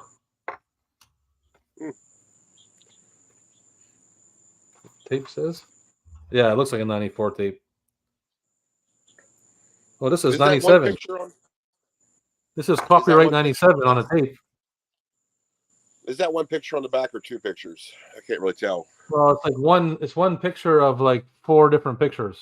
Yeah. Paramount, to everybody out there watching, Paramount is very tricky when it comes to dating their tapes. They're a big fan of the sleeve stating one thing. Usually, the sleeve will state when the movie was first released, and then sometimes it gives you a second year, which is when it was first released on VHS, through them, obviously. But you look at the tape, it gives you an entirely different year, which is usually like 94, 96. So it's very deceiving. But for Paramount stuff, their first releases, on the back of the sleeve, they usually just have one picture of the film as opposed to like 2 or 4 or whatever. Right. So usually that's the correct year. And the tape itself, the label will be, I guess, let's see, depending on how you hold the tape, it'll be vertical as opposed to like horizontal, like that one just was. Usually that the early Paramount releases they follow that standard. But yeah, I don't know why Paramount does that. Paramount was always a bastard when it came to that. So, right. Because I have no hate, Lendog. There's no hate. No, absolutely not. It's a Smile channel, remember? Yeah, I have a copy of Friday the 13th, the final chapter, that literally has 4 different years on the sleeve, the combination of the sleeve and the tape. So that's what they do. Yeah, dates all over the place. Yeah. Hold on 1 second. You got a Velociraptor running up on you? No. So Tron got a moldy Dr. Otto gloom beam. That's up Captain Adams' alley, and many people's alley. But to clean, is it worth it? No, I'm pretty sure he's going to say yes. Oh, maybe not. Who knows? We'll see when he gets back.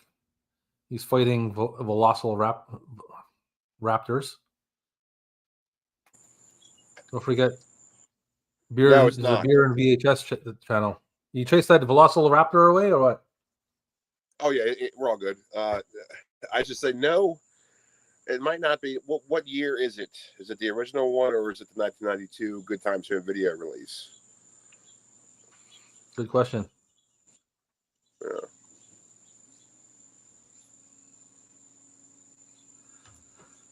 Yeah. So what else? Anything else good enough to show?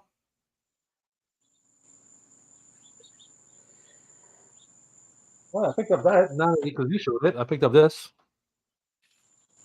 Oh, then you didn't show it. Gareth showed it. What is it? Gareth showed it. Oh, there it is. Oh, yeah. No, he Nightmare? didn't have he had Freddy's Dead. He didn't have that one though. No, he did. Yeah, he did. He that showed later. it cover, yeah.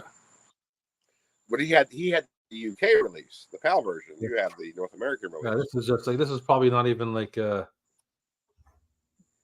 is probably, I would guess, doesn't seem old. Probably 97. Is there no date on this thing? 99. I knew it wasn't that old. 99. Yeah. That was, I can't remember when that movie even came out. Yeah. I mean, that might have had two different releases. Yeah. It's a 1985 Sweet. He's in the UK, eh? So it's. Oh, UK Dr. Otto? I don't know about a UK Dr. Otto. Is he the one that asked about? He's the one that asked about Dr. Otto. Yeah, right? yeah. I wasn't here. How well, I mean, 1985 is when the movie was released. I would say, check the tape to make sure that's the actual year that the tape was released. Because I know it was released, by know what I mean, home video in 86 in North America. And again in 92 by Good Times Home Video in North America. I'm not sure about the UK releases. And also, too, it depends on how much mold is on it. If it's fixable, definitely do it. But, yeah, UK stuff, I don't really know much about, I'm afraid. Yeah, it's like I was saying, like, while you were gone and when Gareth first showed up, I was saying, like, it's like another, like, reality of VHS tapes, the UK tapes, you know what I mean? Like, yes, there is. Yeah, there really is.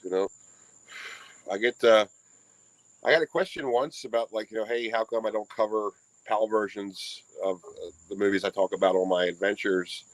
And I said, well, I would, but the fact remains that it would take forever to talk about all of the actual VHSs for the movies I discuss on my shows, because it's so expensive. It's like, I just can't do that. I'm going to stick to North American distributions because it's more streamlined. I mean, like, PAL version stuff, that's a whole other universe. I mean, it's incredible. I mean, I leave it up to Gareth and the folks of his ilk to talk about PAL version stuff. That's right. Leave it up to them. All right, boys. Later, Land Dog. Have a good barbecue, brother. Yeah. Yep. So the label says 1986 Avatar Communications. Mm-hmm. It's very bad mold, but he's cleaned worse. Well, I would say give it a shot. Definitely, it's worth it, Den. Yeah. It is too bad though. It's moldy, but it is fixable. So have at it. Give it a shot. It's worth it. Yeah. That's interesting. Never heard about PAL version of Dr. Otto. So thank you for bringing that up. That's very fascinating. Very fascinating. I picked up this. CBS Fox Omen. Oh, nice. Yeah, look at that. Yep.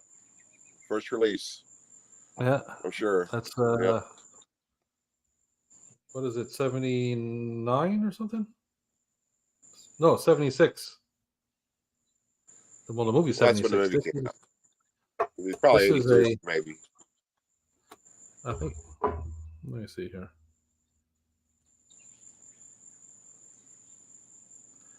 Well, the tape says 76. So I guess it's just like only given the copyright of the movie. Yeah, yeah. You're right. There's no date on it. Yeah. Because CBS Fox home video wasn't even a thing in 76. It says 87 on the side. 87. There you go. Yeah. But that's still cool. That's one of the original releases. That's the Look, there's 76 there. There's 77 there. Yeah. And I don't see any other date. I don't see any other date besides this the stamp on the side. There you go. Well, that's Stamp on the side says 87. So yeah, because CBS Fox Home Video stopped doing that design in like '88, early '89. So I love those early CBS Fox releases because of like the uniform spine design, or like you put them on your shelf, they all look the same. It's good stuff. I love early stuff like that. So great find, man. Great find. Yeah, nice tape. Yeah. Thoughts on Saw 10? I'll be honest with you, I'm not the biggest Saw fan. Me neither, man. Russell, I'm afraid you're asking the wrong group of guys. We're not too big into that. But, I like horror movies and all, but I think I saw 1, 2, maybe. I might have dropped off by maybe after 2. Not my thing, I guess. Mm-hmm. Yeah, sorry, matey. Sorry. I like the recent horror movies and stuff like that. I like the. You know what I really enjoy is the Nun, and the Conjuring and the Annabelle series. All those ones that all tie together. Right, those ones are not bad. Yeah. I mean, like I don't really get scared. The scary movies don't really scare me. So I mean, like I usually only just like the old ones because they scared me as a kid. Yeah. And so I like them for that reason. But I don't get scared like from scary movies, man. I just think I think we're the wrong generation for that. I don't know. It's just doesn't hit with us. That's all I can say. That's not to say they're bad. They're just not for us. That's all.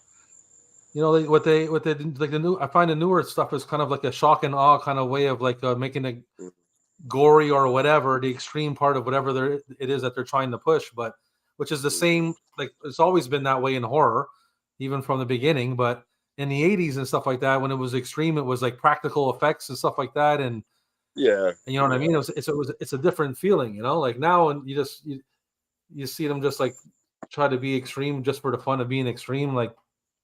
Yeah, it's like I don't know, modern horror stuff like the Saw franchise or like the Hostile franchise. I saw like it just seems like it's more like just like sadomasochism, like just like torture porn. Like I don't really like that. You know, I'm not into it. So same here. You know, it's not for me. Not for me. You know, it's something to watch for the first time, like watching the first one or something. But I'm not gonna watch 10 of those, man. No. We're not the right audience. That's all. We're not the right audience. I watched 10 Friday 13th, but I won't watch 10 Saws. Yeah, no matter how obscene they became. I mean, exactly. Hey, Jason Takes Manhattan. Wow. What a flick. Well, Art the Clown, the Terrifier movies were good, though. I have to say they were good, but they obviously they're doing that shock and awe kind of thing too, but they still had a creepy factor. Even when he wasn't sawing someone in half, he was still super creepy how he did the clown and stuff. So I enjoyed those movies. Yeah, well, I don't know. I don't know. In my opinion, clowns are a little bit overdone. You know, like it just creepy clowns. Yeah. I don't know. I'm not the audience. That's all I'm saying. Not the audience. But did you like those movies? Did you watch those Terrifier movies or? I mean, some of them I really don't. I don't have a lot of interest in them, man. I just don't. I mean, it's just like when anybody ever asks me about like Rob Zombie movies, I'm like, no, I didn't watch them because I don't particularly care about them. Like I don't really want to see them. But I also respect what Rob Zombie does. Like I like Rob Zombie, but I don't like his material. Does that make sense? Right. You know what I mean? Yeah. Like I respect what he does. I just don't particularly care for it. That's all. You know. I like that he exists. You know. That's fine, man. You know, everybody likes what they like. So. Yeah. I happen to agree. Like, I don't have no problem watching his movie. I watched his movies. Are they good? I don't think. I think he's just like. I don't know. It seems to me like he's just kind of like glorifying other people's stuff, and even his own stuff is. I don't know. It's. I guess people got. He has a fan base and everything, but Yeah. it's not exactly for me either. Yeah. Yeah. I mean, but I watched them. Yeah, he has a passion. He has a passion for what he does, and you can really respect that. And I'm glad I've that seen he his is movies. still, I'm glad that he's still like releasing stuff and doing stuff and active and stuff because, he is like he's counteractive to like mainstream stuff, which is just like so like just horrible. At the same token, he is, I guess, in a sense, part of it, but he's like a counter agent to where he's like, he's part of the mainstream, but he's also sort of like pressing against it. And, I don't like what he does. I don't like his material, but I respect it because I know what he's in it for. He's passionate about what he does. And, it obviously shows in his work. It's just not for me. Well, there you go. Mm-hmm. Etching up the shocks to get scared out of people, but eventually they have nowhere else to go. Yeah, that's right, man. That's kind of how I feel. Like, But yeah, I mean, to be honest with you, I don't. It's not just Saw. It's like I feel that same way about the John Wick. Yeah, I mean, it's just I don't know, man. Modern stuff, I like John Wick 1, and I can give a shit about all the rest of the John Wicks. Everybody's John Wick 2, 3, 4. I don't give it. That one movie was good enough, and that was it. Yeah, I just don't particularly care for modern stuff very much. I just don't. Yeah. He's got them all. Well, I just. Yeah, No. Human Centipede. I haven't seen that, man. No, sir. No, I haven't seen that movie. I'm not sure.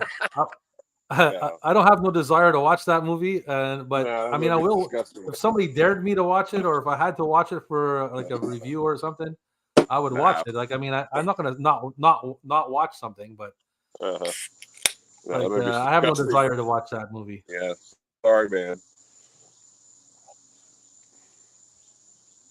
If you want to talk, a good horror movie is Texas Chainsaw Massacre, the original.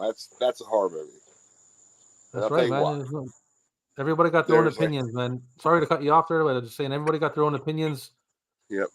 Like you don't have. Not everybody has to like everything, and everybody likes what they like, man. Yeah, I mean, I don't care that this. I mean, I like that this stuff exists. I like that it's like, I like this counterculture kind of stuff. I always appreciate it. I just don't like it. It's fine, but I appreciate it. I respect it. That's all I can say. I'm certainly glad it is there. What were you saying when I cut you off? Like a terrible. I was saying, you bastard. I mean, like a horror movie. The quintessential horror movie to me is Texas Chainsaw Massacre, the original, because it basically uses no gore whatsoever. It is all entirely like build up and psychological, and it's like the way this movie was promoted when I was a kid. Long before I even saw it, I was terrified of it because I thought it was going to be like this gross out, chainsawing people to death, like sort of thing, limbs flying. But then I actually watched the movie, and it's like that never even happens. Like it's just like, but it's still like completely terrifying and so tense, and they just did it so perfectly. And it's like that's what I really think of when I think of horror, where it's more like psychological and it's more like in your head, to where it's like you're so just so terrified to see what happens next, and then you realize like, well, gore is really nothing. That's just effects. You can make fake blood, you can make fake limbs and guts, but you can't replicate the fear you feel just by like how you set up a scene. You know what I mean? Well, so Texas Chainsaw Massacre, one of the best films ever made, and it really doesn't use any gore whatsoever. Yeah. Oh yeah, for sure. It's not. Gore doesn't equal scared. No, I mean they really like. the first couple of Friday the 13th films, they don't really use gore that much either. It's still just like anticipation. Like they really know how to really make you draw you into the film and make you scared. Like Psycho. Yeah, I mean it's like it reminds me of like how like the films of like the golden era, the horror films of the golden era were, where it's like they use absolutely no gore whatsoever, but like you were still scared, and like that's what it did. So, Yeah, man, for sure. Yeah. Videodrome, yeah, it's a cool flick. Yes, it is. Yes, welcome to New Flesh. It's good stuff, man. James Woods, always, I think, criminally underrated. Great guy. Russ was never scared as a kid. No. Yeah. No, that's the only time I was scared was when I was a kid.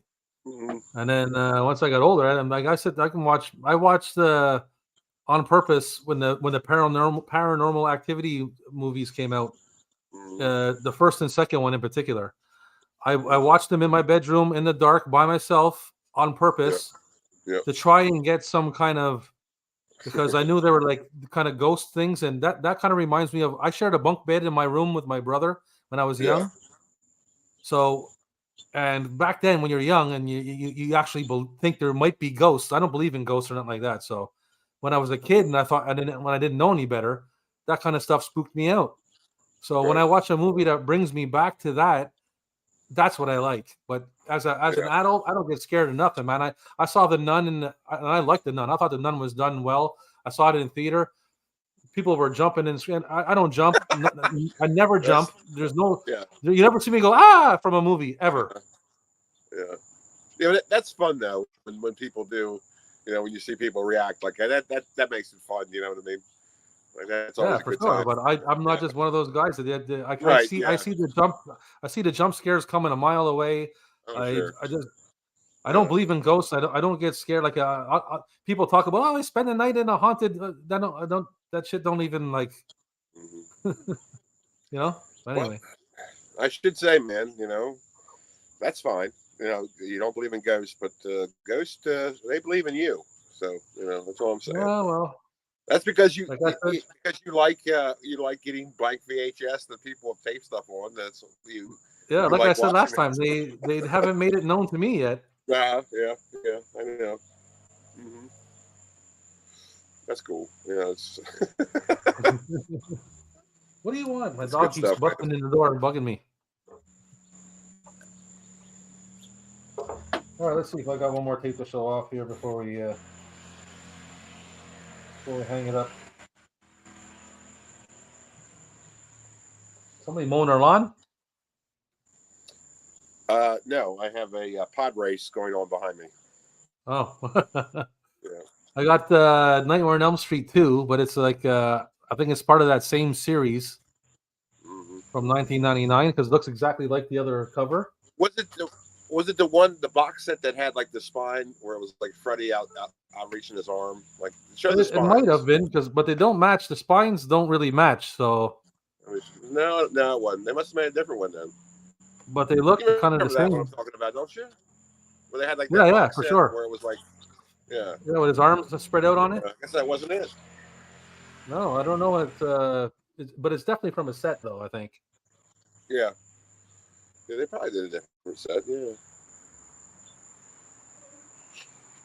I should say too. Back to talking about like horror movies that actually scared you. The Ringu, of course, the original The Ring, the Japanese movie. That movie actually absolutely petrified me, and I really can't explain why. They did such a good job of just getting in your head and just like freaking you out to the point where I saw like the Americanized version. I was like, well, this is sort of rubbish. It's like it's not the same. And of course, like if you know the Japanese films, they actually made like a sequel. And then of course the same is true for like the Japanese The Grudge, which they made an American version of as well. It's still like it's just so like just terrifying, and I can't explain why. And like when I first saw it, I went over to my buddy's house to watch it on he had it on VHS, and then like when I got home, I was like, the first thing I did was unplug my phone. This is back when I had a landline on the pirate ship. When landline was still a thing. And I was like, I unplugged it from the wall, because if you've seen the movie, then you know, like, the last thing I wanted to do was have the phone ring in the middle of the night. Because you pick it up and no one's there. That means you're going to die in the next couple of days, right? I was like, fuck this. That movie scared the hell out of me, man. Nothing like that has ever happened to me with a movie. Yeah. Not since I was really a got kid, in my head, man. Really I watched all those, even when I was part of that. I was part of that group of people who went to see the Blair Witch in theater and was under the impression that it was an actual VHS tape that somebody found. Mm-hmm. I was one of those people under that impression. Right. That's what we heard. And myself and two of my buddies went and saw it in the theater. My two buddies were watching it with their jacket like this. They were shitting in their pants. And I was just sitting there and I was like, it was spooky. Yeah, it was spooky a bit, but was I scared? Did it make me jump or anything? I was like, no. Yeah. I just don't know. Well, that's why that movie is very polarizing, because a lot of people loved it and were terrified by it. A lot of people hated it because they didn't really like what is there to be scared by. I mean, it was just like, I don't know. I liked it. I thought it was really creepy, but yeah, there were people that were absolutely terrified by it, and it was just so funny to me. I liked it. I thought it was a good, especially when I was under the impression that it was an actual tape. I was like, yeah, this is pretty cool. But I mean, I want to see the Pope's Exorcist. I haven't seen that yet, but I'm looking forward to seeing that. Yeah. Now this is pod racing. Yeah. Oh, Don, that made me giggle. Now this is pod racing. Yeah. Yeah. So you have to jump off here soon, buddy. Anytime, man. Whenever you're ready, let me know. Yeah, I got people to see it. Can you hear me? We're running out of gas. Not like those guys, though. No, they just started. Yeah. Well, in that note, if you wanna sign off for the 3 hours, man, that's a nice stream right there. Yeah, that's got to be a record for us. I think we might as well get going, huh? Still 5 people watching too. Thanks for hanging on, everybody. Yes, thank you very much. Thanks, Don. Thanks, Russell. Thanks, Sparkstron. How about we? Thanks, Echo. Thanks, Sean. Thanks, Joshua. We should. Yeah, thanks a lot, Joshua. I said it last stream as well, but I can't thank Josh enough for his support. Thanks to Mr. Tommy Gunn. Yeah. Let's. What do you want to do for the next episode, the next broadcast? We should do something. You want to do X Rentals? We can do X Rentals. Yeah, we can do. With you. Up to you. Yeah. I think we should.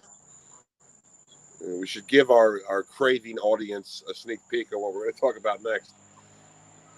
I watched the Blair Witch at home, got stoned, and shit my pants. Yeah. Yeah, well, man. I should say too that the marijuana has a lot to do with it. The same with my reaction to the to Ringu, where I was so terrified of it because I was pretty baked when I saw it. And, if it helps you take the ride, man. Yeah. If it helps you take the ride, that's a good thing because it's all about the cinematic experience, and it's important to sort of take the inside baseball glasses off and actually enjoy it. Enjoy the magic show, even though you know all the tricks. It's hard to do. You know what I mean? And just to let everybody know that every movie that I speak of, I'm stoned when I watch it. Mm-hmm. Yeah, absolutely. There's probably not a movie. Yeah, it's always important to remember, just because you don't like something doesn't necessarily mean you don't respect it or appreciate it. You can have that sort of very specific opinion on something. It's like you don't have to rage about how much you hate it, which is harken back to when we're talking about Rob Zombie. I don't understand why he's such a polarizing figure. It's like, okay, you don't like his movies. Do you really have to go on social media and tell everybody about it? For one, nobody cares, and for two, you're just a loser. I mean, it's like, okay, Yeah, you're not I going to don't change like nothing. zombie stuff either, but I'm not going to really, start a whole page about it, for heaven's sakes. No, that's it. You know what I I mean, mean? they give your opinion when it's asked for or something like that. But I mean, besides Yeah, that, I mean, it's just, I just don't. I never understood that. So, okay, yeah, thanks for showing up, Don, man.